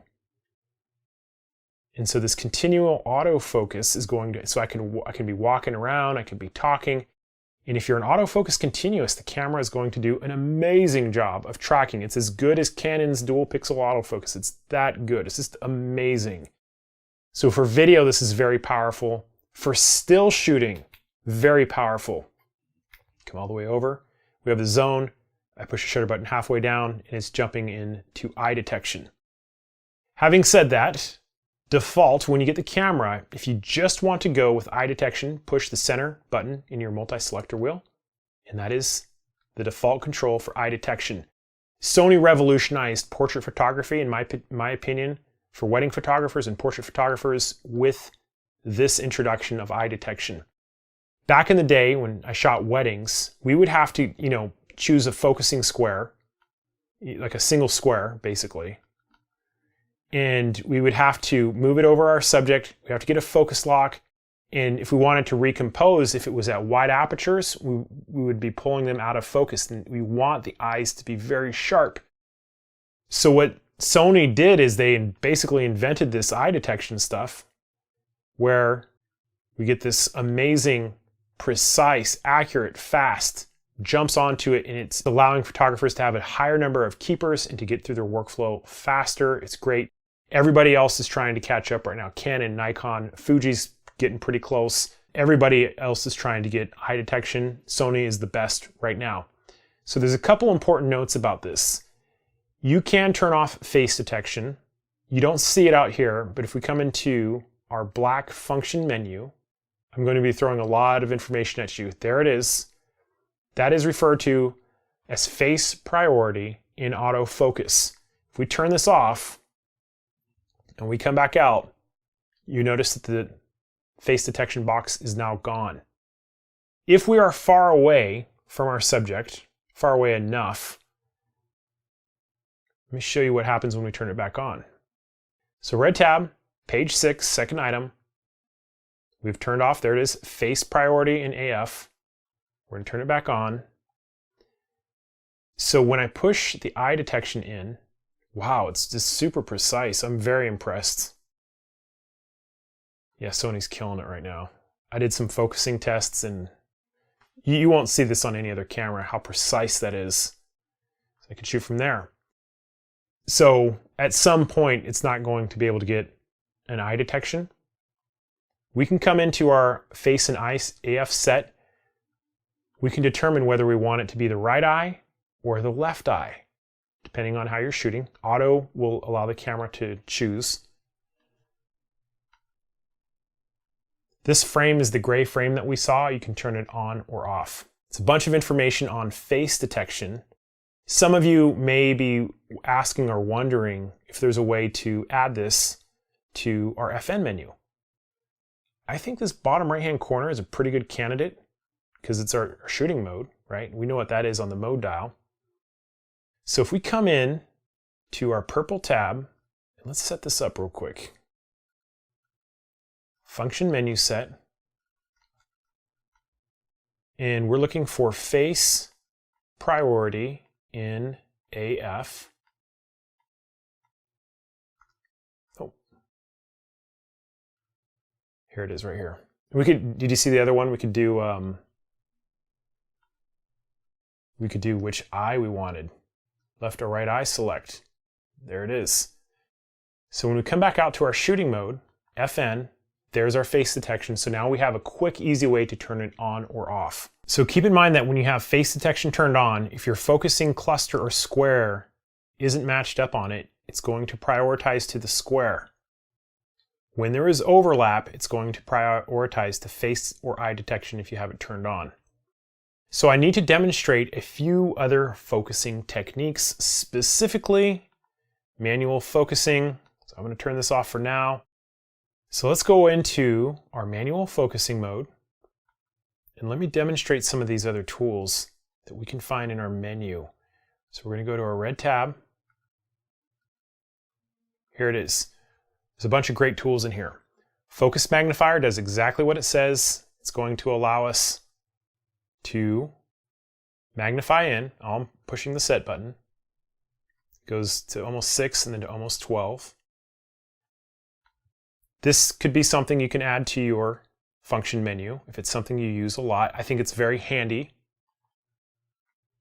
The focus magnify time. So when we punched in like that, do you want it to be for 2 seconds, 5 seconds, or no limit? Anytime we punch in like that. The initial focus magnification could be 1, or we can start with 5:9. There's some other magnifying tools we'll talk about here. Autofocus in focus magnification. It's turned on. It wants us to be on. Let's turn this guy on to single. Let's demonstrate this. Focus magnifier. Camera's focusing. There it is. So it allows us to focus in a close magnification. Manual focus assist, when this is turned on, it basically means that when we use our manual focusing ring, it's going to punch in. See here, there it is. It allows us to use the focusing ring. Did you guys see what I did there? This AF/MF button, tell you what that is in just a second. And then we also have our peaking display. Peaking is a color overlay.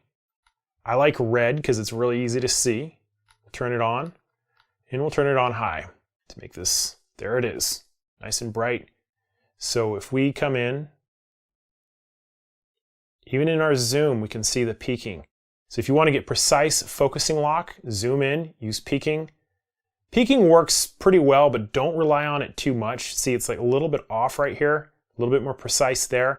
It's essentially looking for an area of contrast, and it's telling you where that is, but that's not always where the most, sharp focus is. It's a good tool. A lot of people like to use it on medium or low. It's not quite as intense, but let me put something out here real quick. So I have a pretty small aperture at 5.6. It's saying that it can get both of them in focus. And this is one challenge, that if you have your focus magnify assist tool on, it's always going to punch in. So there are times you're going to want to turn it off. And now we do not punch in, and we can see our target is in focus, but our face model is not. Now our face model is more in focus. Very powerful tool for videographers if you want to see where your camera's focusing, basically. But it takes some time to learn all these tools and to get used to turning things on and off, things of that nature. Peaking is a fantastic tool. I'm going to turn it off for now. Remember, it works in manual focus only, and it also works on the zoom. So let's talk about this little guy that I had pressed here. By default, this is going to be autofocus to manual focus. If you want to jump quickly to manual focus, you would push this. Now I'm in manual focus. Now I'm in autofocus. Now I'm in manual focus. And that's the idea of it. Let's just turn these on so we can see.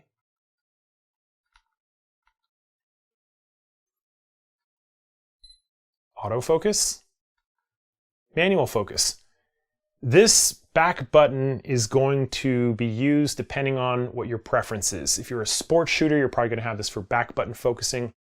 If you are a portrait photographer like me, you may be doing this. You may have it set up to something else. You're going to probably end up customizing this in some way.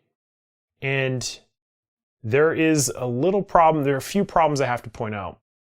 So let's talk about some of the problems you're going to be facing. For example, as a sports shooter, if you are looking through the viewfinder, how are you going to change your focusing squares? There's not a joystick, and when we push in on our directional pad in the default mode, it's going to be accessing different menu things. We don't have direct access to moving the square around. So there's a couple things we can do. In the menu, in the yellow tab, page 3, we have this touch operation. So this basically, the touch operation is talking about the back monitor. If we turn this off, nothing's happening. I think it's a great feature. I wouldn't recommend turning it off unless there's a problem. So we have this feature called Touch Panel, Touch Pad. The touch panel and the touch pad are both this back monitor, depending on whether or not you are looking through the viewfinder. When you are looking through the viewfinder, it is referred to as the pad. When you have it on the main monitor, it's referred to as the panel. So when this is turned to panel and pad, that means this touch monitor is active whether you're looking through the viewfinder or just looking on the back monitor. If you turn it to touch panel only, what that means is only when this monitor is on, it is active. When you look through the viewfinder, it will not work. And then we have the touch pad only, meaning that when you look through the viewfinder, then this becomes active. The reason why I go through the trouble to explain this is because if you are right eye dominant, meaning your right eye is here and your nose is just off to the left of the camera and your nose isn't bumping into the monitor, we can use this to position our focusing squares. It's very fast, it's very effective. So as you're looking through the viewfinder, your right thumb is going to come in. It's a natural position. You can touch and drag very quickly. And we can designate the area that is active by coming in. We can make it active in the vertical orientation as well, or you can turn it off if you want. We can talk about the relative or the absolute position. I like the absolute position a little bit more. I think it's faster. This is going to come down to preference. Yeah, let's turn it on for now. And we can also choose the active area of the screen. What part of the touch pad is active as you are looking through the viewfinder?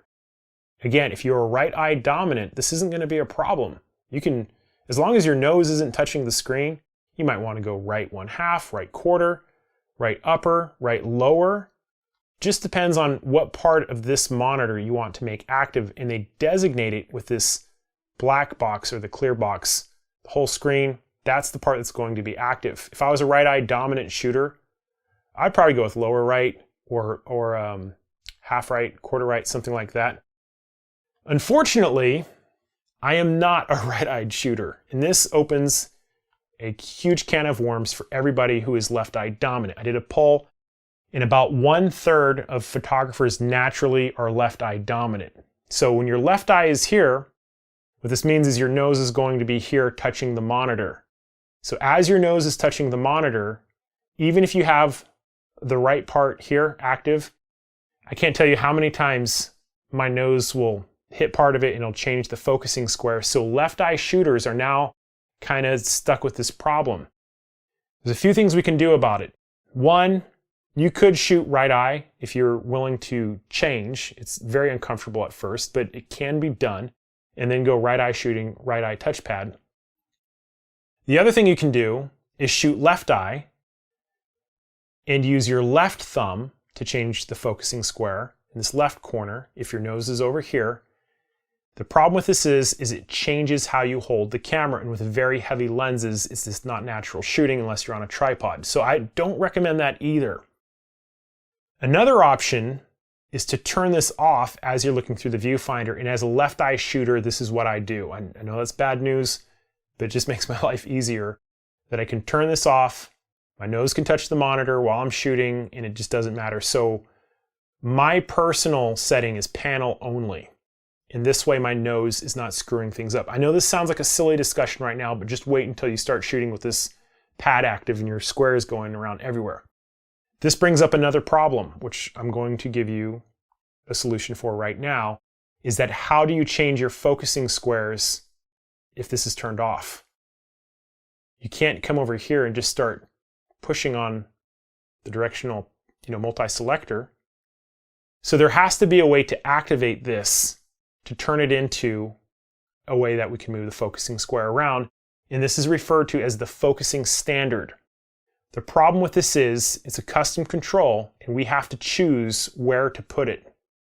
My advice, if you are a left-eyed shooter, is to put it on your C2, which is your garbage can icon. Now your C2 is your white balance, right? So the suggestion that I would make is change your white balance in your function menu. There it is. So anytime you need it, you can push FN and go. Because changing your focusing squares is going to be happening a lot more than changing your white balance in terms of the directional pad. So this is the way you should do it. We're going to come into the menu. This is the solution that I would suggest. You're not locked into it. I think this is the easiest way to get around it. We're going to go to Custom Key. And this allows us to customize the different buttons that we have access to. So the AF/MF toggle is this button right here. If we flip this down, AEL hold is right here. It's the second one. And we have our white balance. And some of the other custom keys that we have access to when we're shooting is eye autofocus right here. We have our drive modes, ISO, exposure compensation. I think those are all good. Focusing modes is at C1 near the front. I think that's also a good place for it. And we have a focus hold on certain lenses. So for me personally, I think this is where we should change it. You're going to come into white balance and we're looking for something that says focus standard. Here's somewhere. There it is. Focus standard means that we're telling the camera we're going to use the multi-selector as a focus changer. So now when we push the C2 button, we can push on the directional pad or this multi-selector and move it around. This is going to allow left eye shooters to shoot in their natural style. They can change the focusing squares by pressing the garbage can icon and using the directional pad. It's either that or making this active and bumping it with your nose. So one of those two things should work out for you, and I hope that helps. So let's talk about the video shooting settings just a little bit. I'm in manual mode. Look at the size of my image over here, and as I flip it over to video, you can see that it punches in. So the crop factor for video is going to be a little different depending on how many frames per second you're shooting at. So what's happening for video mode is we're getting a different aspect ratio, 16:9, and we're getting a full pixel for pixel readout. So at 24 frames per second on 4K, it's a full sensor readout. Try to remember how big that image is. And we're going to come into video recording and we're going to, Super 35, APS-C sensor, that should be about right. Let's go to 30 frames per second. Watch what happens. See how it gets more punched in? So if we come back out to the stills mode, and we come back into video mode, it's far more punched in. And if this is anything like other Sony A6000 series cameras, it's about a 1.9 crop factor, and it's using more of a central part of the sensor, about 13 megapixels. So if you're shooting 4K at 30 frames per second, keep that in mind. It's a great quality video. There's no line skipping or pixel binning, which means this data isn't being thrown away. It's all sampled and it's resized in the processor. That's why some of the earlier A6000 cameras were overheating. There's a lot of processing going on. But your resolutions, you're going to have access to them in the purple tab. Record setting, I'm a big fan of 4K, but if you don't want 4K, we have HD settings. You can come in here and select that. One option that you are going to love is that when we're shooting HD, we have the ability to record 120 frames per second. So when you play this back in regular speed, it's going to appear to be slow motion. So if you're doing serious video shooting, you're going to be spending a lot of time in these menus here. I like 4K most of the time. That's just me, 30 frames per second.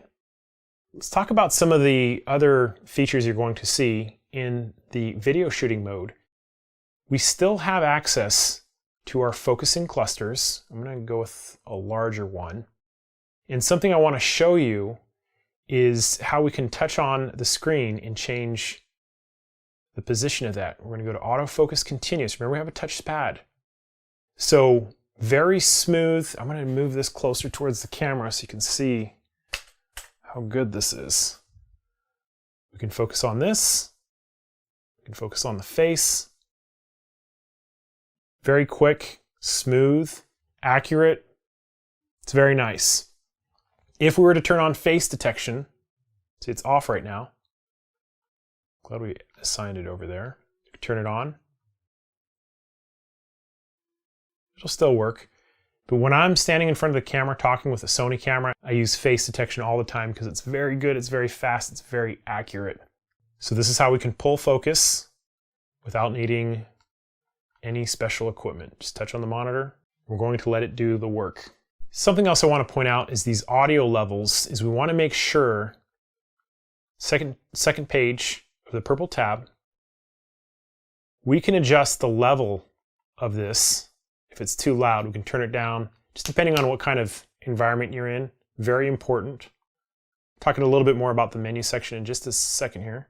This setting right here, the movie setting. Let's get back to that page. The exposure mode, in my opinion, most of the time should be on manual. This is how I like to shoot. So we can dial in our shutter speed and our aperture on our own. Aperture priority, sometimes if you're doing running and gunning type shooting, very useful for certain video makers. Let's zoom out here. Most of the other techniques for video shooting, I'm going to be demonstrating on the crash course. There's different styles of shooting. There's narrative, that's like film. There are documentary style, interview style. We have vlogging style. There's running gunning style. So there's a few different techniques to understand and master when you're shooting video. So let's get into the menu system. And for the sake of time, I'm going to be making a few recommendations.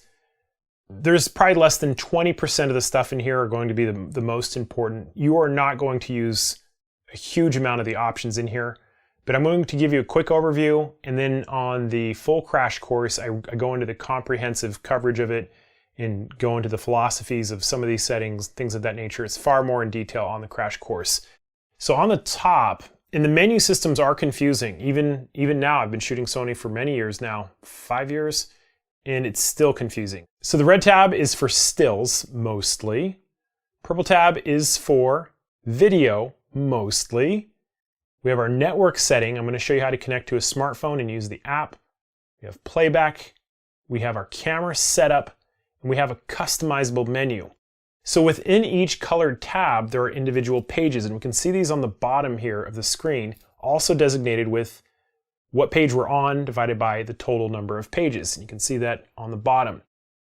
The icon with the little mountain refers to a still, and the icon with a film strip refers to video.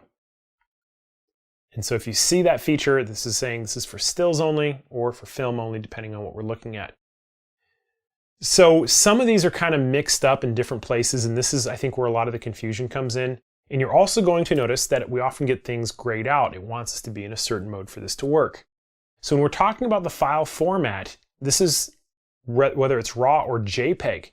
We can shoot RAW only, JPEG and RAW, or just JPEG. If you're a pure beginner, start off with JPEG. When you have your JPEG selected, we can determine the degree of compression, whether it's extra fine, fine, or standard. Compression means that the processor is going to make the image smaller, but it's going to lose some quality. Some of this cannot be seen by the naked eye, just depending on how good of a pixel peeper you are and what you're shooting. In the beginning, start off with extra fine. The image size, I recommend for the most case, shoot on large, 24 megapixels. You can easily downsize if you need to after. It's not so easy to take a smaller resolution and upsize it.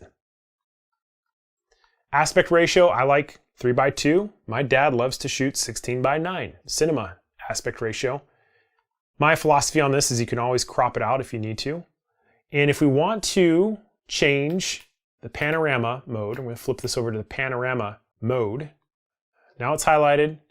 We can go standard, we can go extra wide. We can change the direction, going to the right, to the left, up, or down. So that's the first page of the red tab. Long exposure noise reduction is something I recommend leaving on. Anything over a second is considered a long exposure. It's going to allow the camera to clean up some of this. Same with high ISO noise reduction. I'd recommend leaving this on normal. Higher ISOs get very grainy. I think Sony's do a pretty good job of cleaning up the JPEGs in camera. sRGB, most of us are going to be shooting on sRGB. If you're shooting for a magazine and you know what Adobe RGB is, you would select that. Lens compensation. Essentially, this is the lenses communicating with the camera body to clean up certain problems, such as chromatic aberration or distortion, maybe vignetting in the quarters, things of that nature. These are all set to auto. We can turn them off if we don't want that cleanup occurring. Page 3. So auto mode and scene selection, it wants us to turn to the auto mode to get access to this. And it's giving us the option to choose between intelligent auto or superior auto. I don't recommend my students use these, so I tell them not to. In the scene mode, if we rotate over there to the scene button, we can come in and select the different scene modes. from the menu. Superior Auto Image Extract works with the Superior Auto mode. It's basically asking whether you want it to select and save one image auto or save all of them. Let's leave it on that, but again, this isn't something I would recommend. Drive mode, we've seen this. These are the drive modes we talked about earlier. Bracketing settings, we can come in here and choose the different bracketing. Talked about that in the function menu. We can also choose the order that our bracket settings are working. So even exposure, under exposure, over exposure, or under, even, over. Interval shooting function. This is an intervalometer built into our camera. It's very nice. Back in the day, we had to use an app to do this. We can come in and turn this on. I'll be demonstrating how to use this down at a Sunset Beach shoot on the crash course. Basically, we can set a start time, set the interval, the number of shots, tracking. We can have silent shooting, and basically we're programming the camera to start shooting on its own. We can take those images and put them together. It's a great feature to have built into the camera. Page 4, we talked about recall and memory. Register custom shoot set. This is a little confusing. Essentially, we have 3 custom holds that mean that when we push a certain button down, so if we wanted manual exposure with an aperture of f8 or maybe a wide aperture f2.8, we could come in, we could designate the drive, the exposure compensation, all these settings we can dial in specifically and hit register. So that saved all of those specific settings to custom hold 1. The idea on this is that, of course, you would know, because you're a pure beginner, that this is something you need to do over here on page 8 of the purple tab, is that now we can designate that custom hold to a custom key. And the idea is, if we came in here, we should find it. Oh, there it is. Recall custom hold 1. There it goes. So if I was to select this, I would be making this button here. If I push and hold it down, remember those settings for a brief moment until I lifted my thumb off that button. So it's a brief temporary switch over to a memory position that we can designate all the way here back on page 4. And that's how it works. That's the idea of it. Page 5, we can talk about the focusing modes. We've already talked about this. We can come in and select them from the menu. In autofocus single, what do you want to do first? Do you want it to focus or do you want it to release? A lot of this is preference. The focus area, we've already demonstrated how to select this from the shooting mode. We can limit which of our focusing clusters will appear. If there's too many and you're feeling overwhelmed, we can come in here and turn some of those off. This is something I kind of like because it allows us to switch from vertical and horizontal, and it remembers the focusing cluster that we had. So you want the point or point and an area. I think it's pretty handy, but again, this could be personal preference. As you're shooting portrait, horizontal, you might flip it up and you want those squares to stay where they were last time. Autofocus illuminator, if it's very dark, we'll have this autofocus assist lamp come on. We talked about face and eye detection in the focusing lesson. Back button focus we talked about. Turn this off to make it work. Pre-autofocus is something I actually recommend turning off. If you leave it on, the camera is going to be focusing before you even push a shutter button down. I think it puts a drain on the battery, and sometimes it's annoying. I start AF, and it's confusing. This has to do with adapting A-mount lenses to our body, so let's not worry about this. Autofocus area registration, if we turn this on, it's going to allow us to register a custom focusing area. If we press and hold the FN button, we'd have to assign that to a custom key. I'm going to turn this off for now.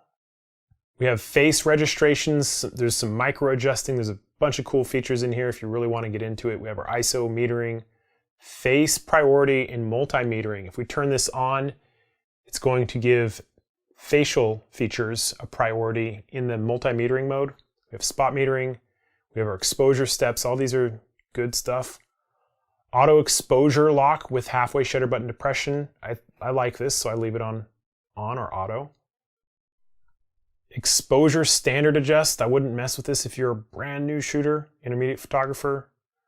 We're going to be talking about flash on the crash course. We spend a good 30 or 40 minutes crash course on how to use it. We do have a built-in flash. It's not very big, this little teeny guy that pops up. And there are some ways to control the power of it when we come into FN. So if we pop that flash up, come into FN, flash exposure compensation is right here. So if we wanted to increase the power of the flash, we could increase it here. We want to turn it down. It's not a very big flash, but if you have nothing else, it can save you in certain situations. I'll be demonstrating this on the crash course. Flash exposure compensation can be adjusted here. When we change exposure compensation, do we want it to apply to both ambient and the strobe, or just ambient light only? There is a really good setup for wireless flash. I'll be making a recommendation on the crash course. Red eye reduction is going to fire a pre-flash to dilate the pupil of your subject. I want to turn that on. Page 11 is mostly the stuff we talked about in the beginning. We can change our white balance from here. We can change the priority of our white balance. There's ambient and white balance. If you're using auto white balance, we have our D-range optimizer, auto HDR. We have these are very similar to what we chose in the beginning. Something that's different here is we have HDR mode, which allows us to determine how many stops in that mode we want to take. We're doing some demonstrations with that on the full crash course.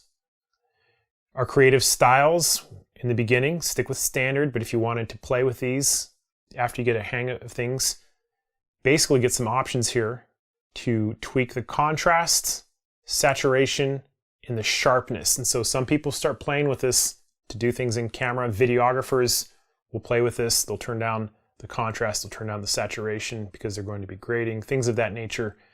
A lot of these have some presets in there, you know, in terms of more saturation or better flesh tones.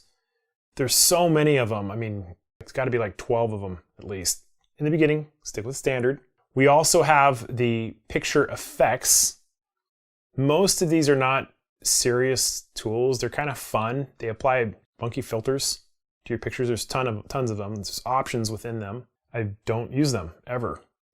Picture profiles, again, a lot of this has to do with video shooting, where we can come in and pick these predetermined standards, for example, that have S-log, which basically capture greater dynamic range. And this, you could spend an hour or two talking about all the settings in here. And there are some people who do it. They actually come in and they'll go through everything on the internet. There's certain recipes that people like. You can really, no other camera company gets into this much detail for video shooting as Sony. But for the beginning and intermediate photographer, I'm going to tell you in the beginning, don't worry about it. Just turn them off for now. We have a soft skin effect if you wanted to apply it. We also have auto white balance lock when the shutter button is either halfway down or continuously shooting. Some of these, I've never seen these. We talked about most of these in the focusing lessons. And we also have the ability to register faces. This is something Sony cameras have done for a while.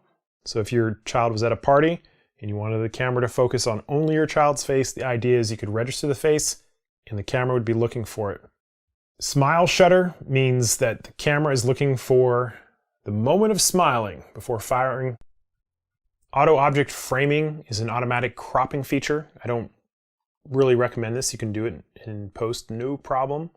Self-portrait timer, if we take the monitor and flip it up facing the direction of the lens and push the shutter button, if this is turned on, it's a 3-second timer. And then we're into the purple tab, so we're going to rotate over to the movie mode so we get access to a lot of these guys. So we talked about our resolution, 4K, HD. Usually I'm on 4K or HD. I never use the AVC HD. It's a really low quality video. We have our frames per second. We'll be spending quite a bit of time talking on the video recording settings. So what are these numbers here, 100M? That's the data rate, 100 megabits per second. There's 8 megabits per megabyte. So if you do the math, about 12 or 13 megabytes per second. So it's a frame rate and then a data rate. 24 is saying it's using the entire sensor. S and Q settings. We have a dial on our mode dial for S and Q.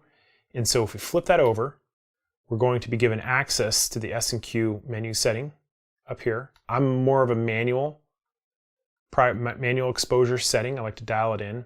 So the idea on S&Q is that if you come into the settings, you can determine what you're going to play it back at and your frames per second. So if we shoot at 120 frames per second at 30p, and we record in S&Q mode, we should be able to play it back and see it 4 times more slow. On the other hand, if we shoot at 1 frame per second, almost like a time-lapse movie, and then play it back, it's going to play back super, super fast. So this is the S&Q mode position allows us to designate whether we want it to play back slow or fast, depending on the playback frames per second and the frame rate that we're shooting at.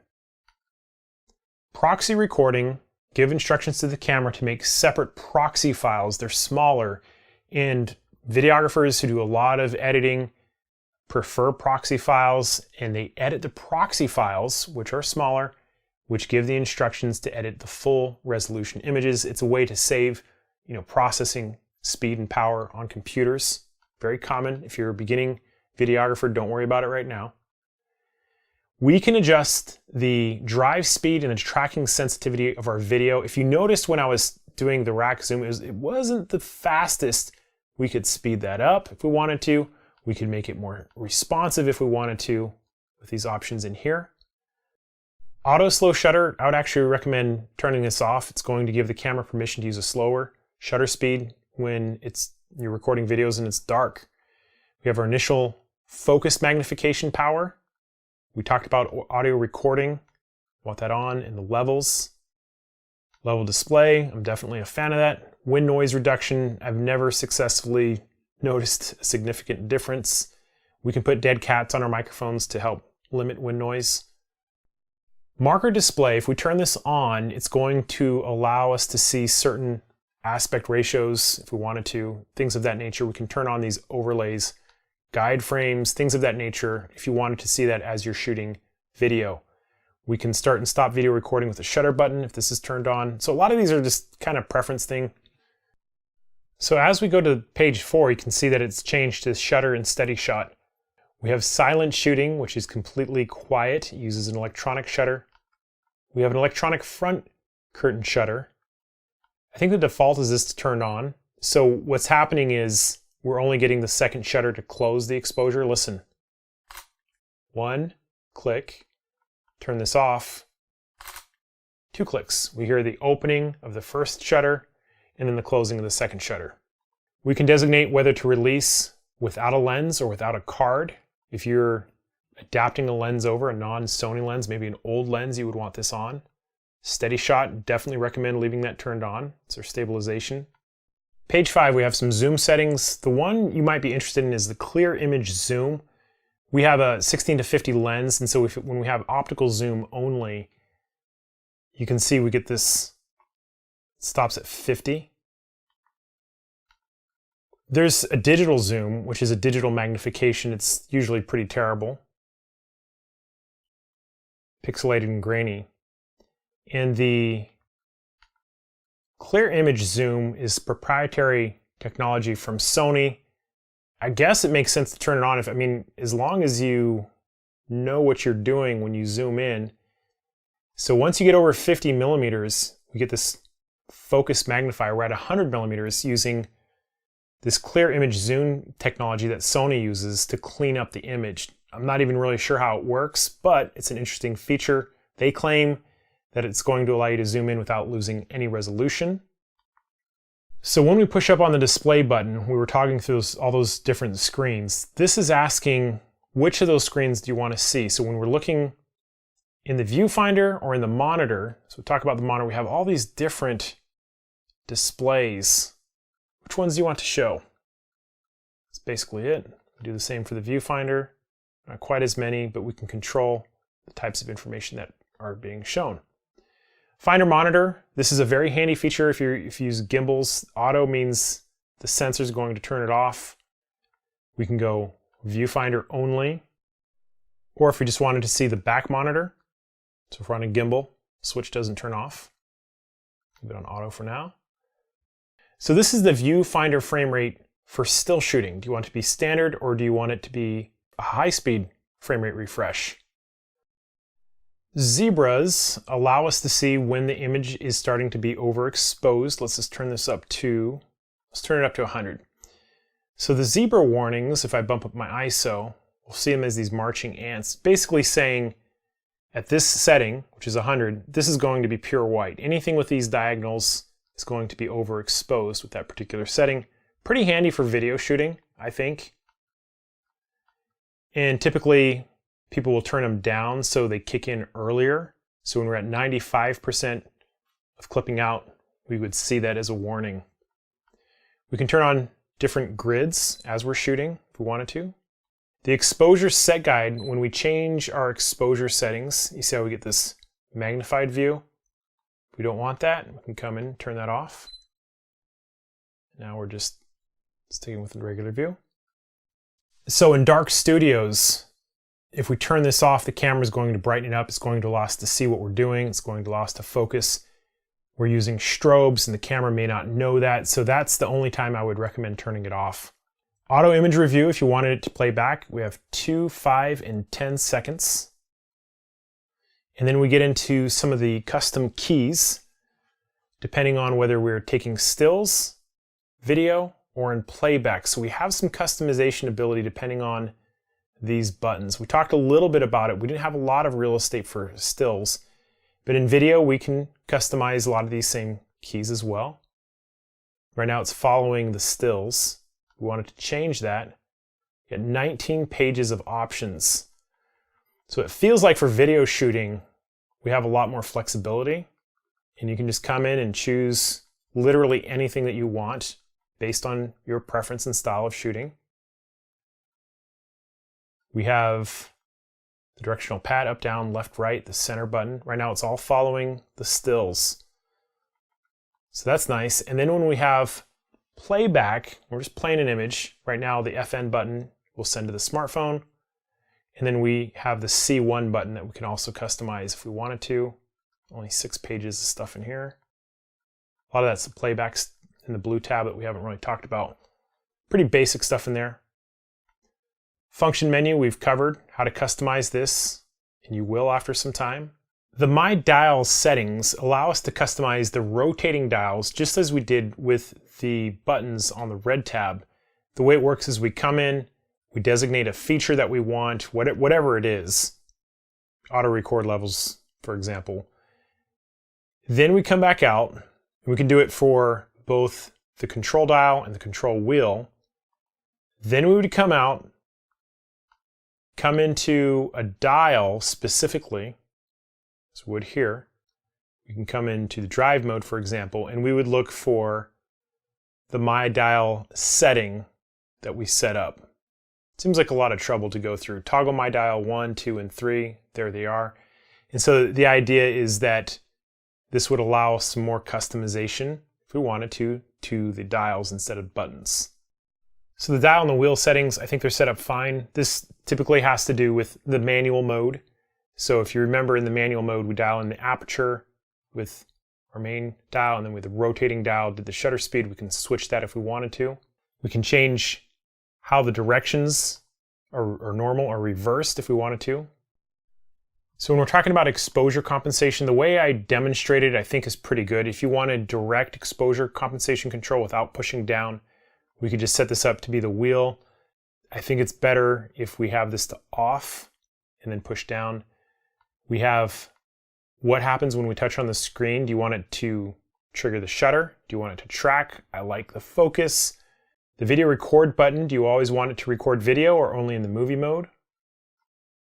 We can lock certain dials that are dial on our wheel if we wanted to.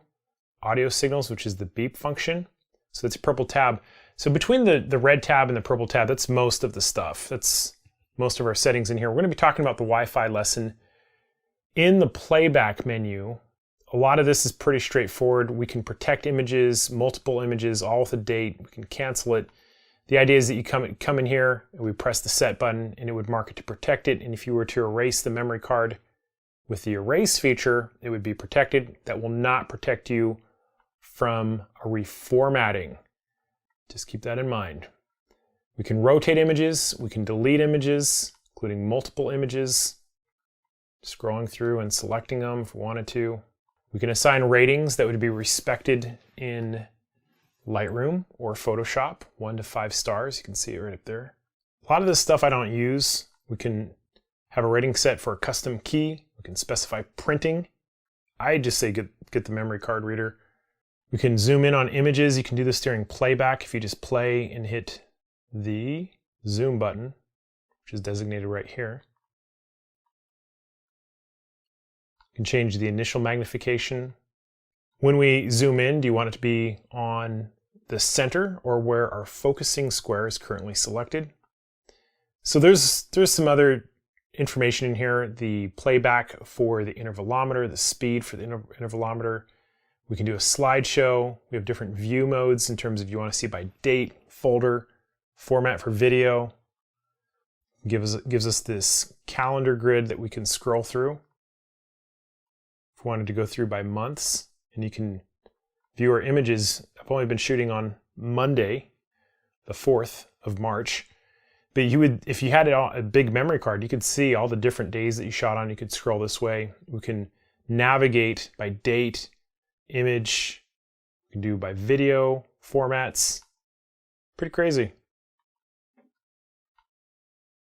When we display our images for playback, do you want it to show 12 images or 30 images? I'll show you what this is referring to. So here's 12. Let's see if we can get 30. I haven't even taken 30 images. We can display it as a group, on or off. We can display rotation. A lot of this is just playback stuff. The setup is pretty self-explanatory. Most of this in here is monitor brightness. We can come in and change when we're on manual. When we have it on Sony, it's really just full power. Otherwise, we can come in here and turn it up. Same with the viewfinder. We can change the viewfinder color temperature through here. Gamma display assist. Essentially, if we're shooting in a certain S-Log, for example, the display assist will show us a preview of what it should look like after it's graded. We have volume settings for the beep. Tile menu allows us to break the menu down into thumbnail images. If this will make your life easier. Maybe for some people it will. I'm not a huge fan. The mode dial guide, if we turn this on and change our modes, we get some prompts. There it is. Not a huge fan. Delete confirmation. So when we press the garbage can icon, do you want it to be on cancel first or do you want it to be on delete first so you don't accidentally bump the delete button? The display quality, should it be high or standard? We have some power saving features. I've turned mine to 30 minutes because I'm teaching right now. Probably be on 5 when I'm shooting. Auto power off temperature. So if you're shooting outdoors and the camera's getting hot, it'll power off, and we can basically turn this to high and it would raise the temperature. Are you sure you want to do this? Sure. We have our NTSC PAL selector. Obviously I'm an NTSC, I don't want to change it, but if you were, you could. We can clean the sensor by entering to the sensor cleaning mode. Here it goes. It's going to vibrate a little filter that hangs over the sensor, kicks off any dust. I'm going to demonstrate on the crash course how to physically clean your sensor.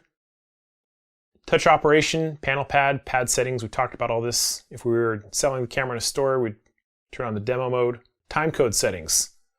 So for video recording, we get all kinds of time code options if we wanted to change some of these. A couple of these last settings before we get into the custom menu is we have the ability to turn on a remote control if we wanted to have that option. Lots of HDMI settings. I have a Ninja 5 that I'll be demonstrating on the crash course how to use it as an external recorder. We get higher chroma subsampling, 8-bit 422, and so we can control things like the resolution. We can have auto, frame rate, whether it's displaying information. If you want it clean, we can turn it off. Just record, time code output, tons of options. Control from the HDMI recorder. We have our 4K output selection setting, our USB connection settings. So if you were going to connect to a smartphone for storage or if we wanted to turn on our power supply so you can charge your battery in your camera through a USB power battery pack. Very cool. You should have gotten a little USB plug and adapter. A6400 doesn't come with a battery charger, which is kind of interesting. So the idea is that you charge it in your camera. I'll be making some recommendations in the accessories. Cheap charger, you get 2 extra batteries, it's like 35 bucks. These batteries are small, you're gonna go through them quickly. I think it's a pretty good investment. We have our PC remote settings, language, date and time setup, the area we're in, copyright information. So we can write our copyright info, turn this on, and then we would type in our name. We could type in copyright information. We can display them, and those would be embedded to the EXIF metadata of our images. This one's very useful, format memory card. So once you have at least 2 copies, preferably in separate places, is when you should format your memory cards. It's going to erase everything, including protected images. And so you should try to find a system that works for you. I have a particular system. When I come in from a shoot, I download my images to an external hard drive, and those images and video files are then sent to an assistant in a different state. He copies them and he makes a backup. I make a backup of what I have. So there's literally 4 copies of everything we shoot in 2 different places. So it's very hard for us to lose any videos or stills. So the likelihood is that you don't have an assistant like me. There are some options where you can download to a hard drive and back it up onto the cloud, or you can back it up to another hard drive, preferably somewhere else. Why? Because things happen. There's flooding, sometimes there's damage, theft, and if those images are important to you, you want to have a backup somewhere else. But every time I put in a new card or a card that's done into the camera, I reformat it. So file number would reset every time I put a new memory card in it. Series would continue from the last image. You can change the 3-digit name, the first 3 letters at least. We can select the file or the folder we're recording to. I only have one in here right now. We can create a new one. We can change the name. We can try to recover the image database if there's problems. Display media info is just showing you how much room you have left depending on the setting. So I'm on a video, standard HD. It says 2 hours and 40 minutes. If I was on a still mode, I came in here, display, now it's showing me the total number of images. So version will display the software that we have for both the camera body as well as the lens that we're shooting with. We can reset the settings if we wanted to. So that's the bulk of the tabs. The last one is the My Menu setting. Very useful to add items that you often go through, and one of them for me is formatting. So I would select that. I'm going to add it to that location. And so the idea on this is that we could come through and let's say we wanted to do file format. We could add that too, add it. As you shoot, you're going to find that there's only a handful of these that you're going to change often. Another one would be the focus magnifier. Very common. I want that all the time. I don't have to dig for it. So when you're done, press the menu. We can sort these items, move it down. We can delete an item. We can delete a page. We can delete everything. We can add more items. But the gist of it is you essentially add what you want. And you can see we have a second page now. So on the first page, we have everything. I'm on a video mode, which I can't see the file format.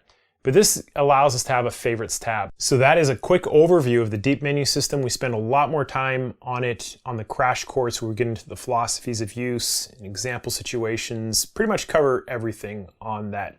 And I hope you guys enjoyed it. So let me give you a quick rundown on Sony's Play Memory app.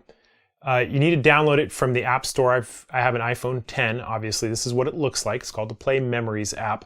Come into the menu. We're on the green tab, the first page, control with smartphone. And there's different ways we can send it to computer. We can send images only. We have airplane mode. But this is the one you're going to want. The most interesting. control of smartphone is on. If we had it always connected, I don't recommend that, but let's turn the connection on so we can see what's going on. And it gives us a QR code thing. The thing that I like about this app is it's very easy to connect. The problem is some of the navigation tools aren't exactly perfect.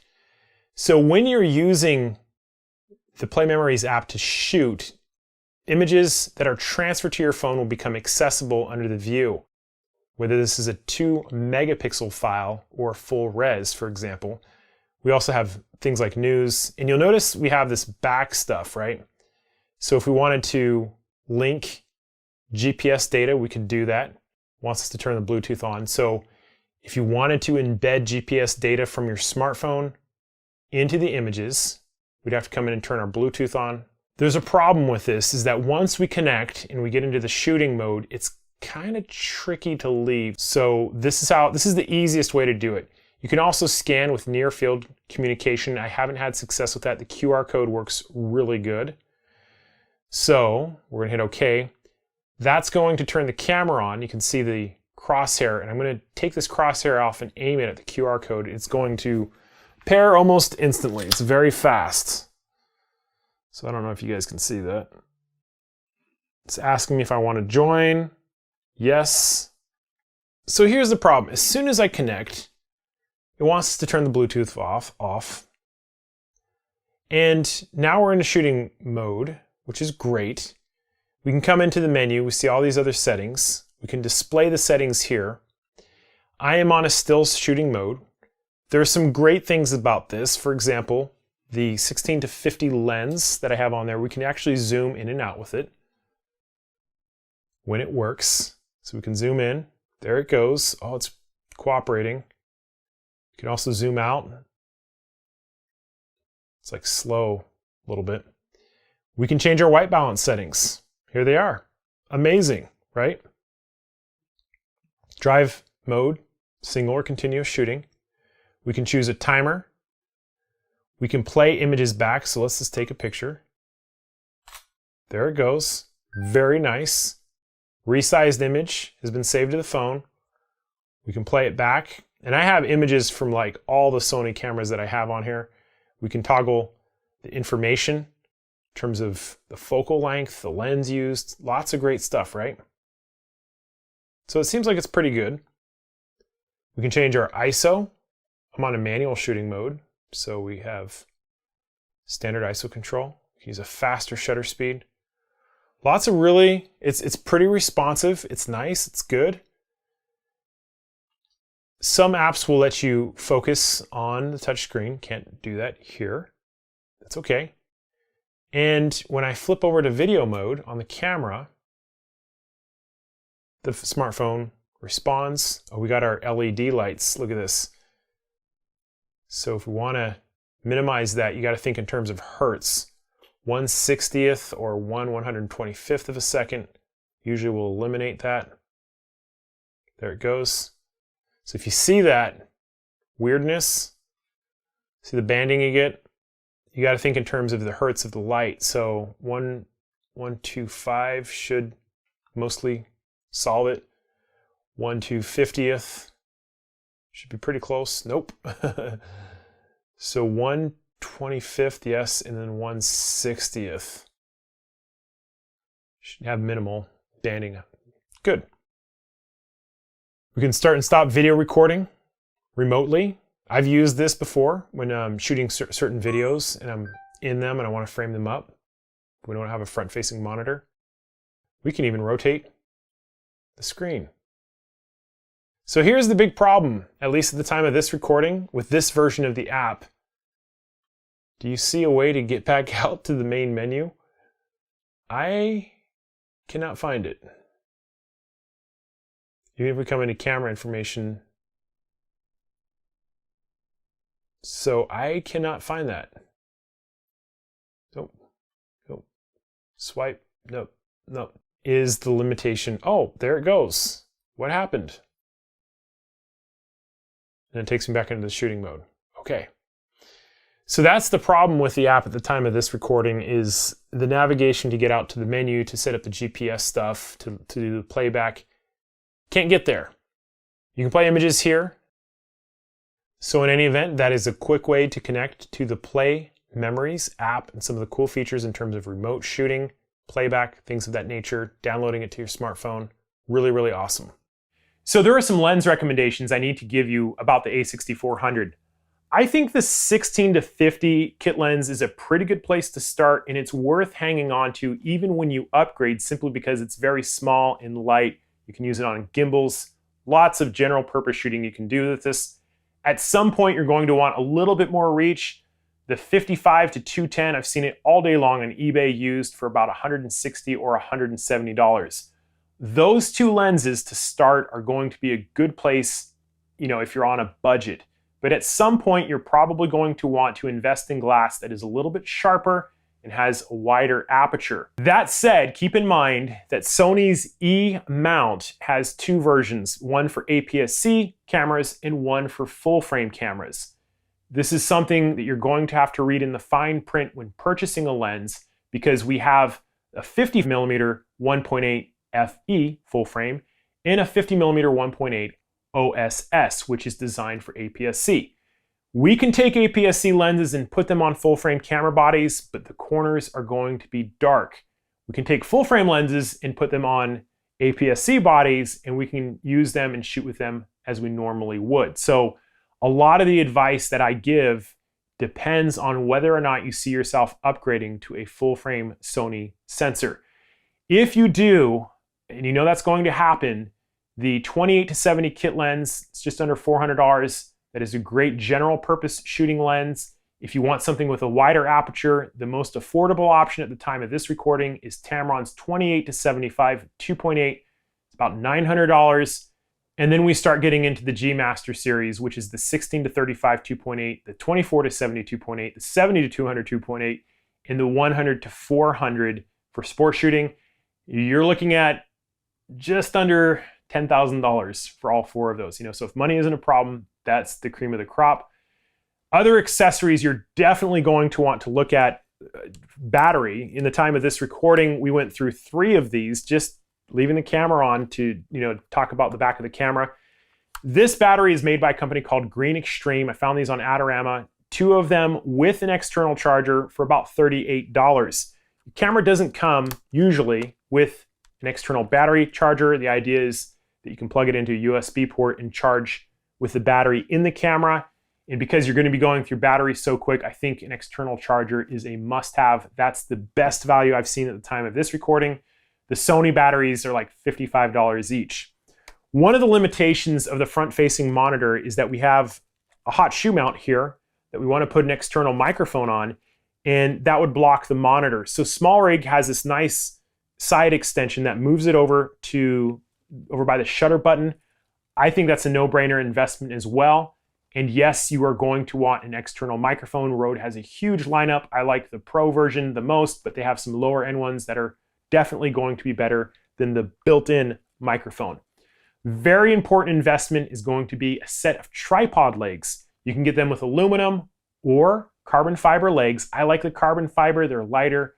I like a locking ball head. It's tremendously versatile. You can shoot portraits, landscapes, you can do video, long exposures, things of that nature. It's really smart to have a good tripod in your arsenal. Bogen Manfrotto has the Be Free, and then there's another company called Me Photo. If you do a search for those two, you're going to see all kinds of different variations and combinations. I'm not a huge fan of the Walmart tripods. I mean, you can make them work if you don't have anything else, but the truth of the matter is they're flimsy and they break over time. At some point, you're going to want to get something a little bit better in terms of flash photography. We have this little teeny flash up here. Godox makes the TT685S, that stands for Sony, and I'll actually cover how to use that flash on the crash course. It's like 30 or 40 minutes of introduction to strobe with your camera. All that said, I still believe the best investment that you can make is right here, your brain and the skill set and knowledge. The Sony A6400 crash course is in production. It'll be ready in a couple weeks. If you want to be notified, again, leave your name and your email address on my blog and we will reach out to you as soon as it's ready. Thank you so much for joining me in this tutorial of the Sony A6400, and I will see you on the crash course. Have a great day.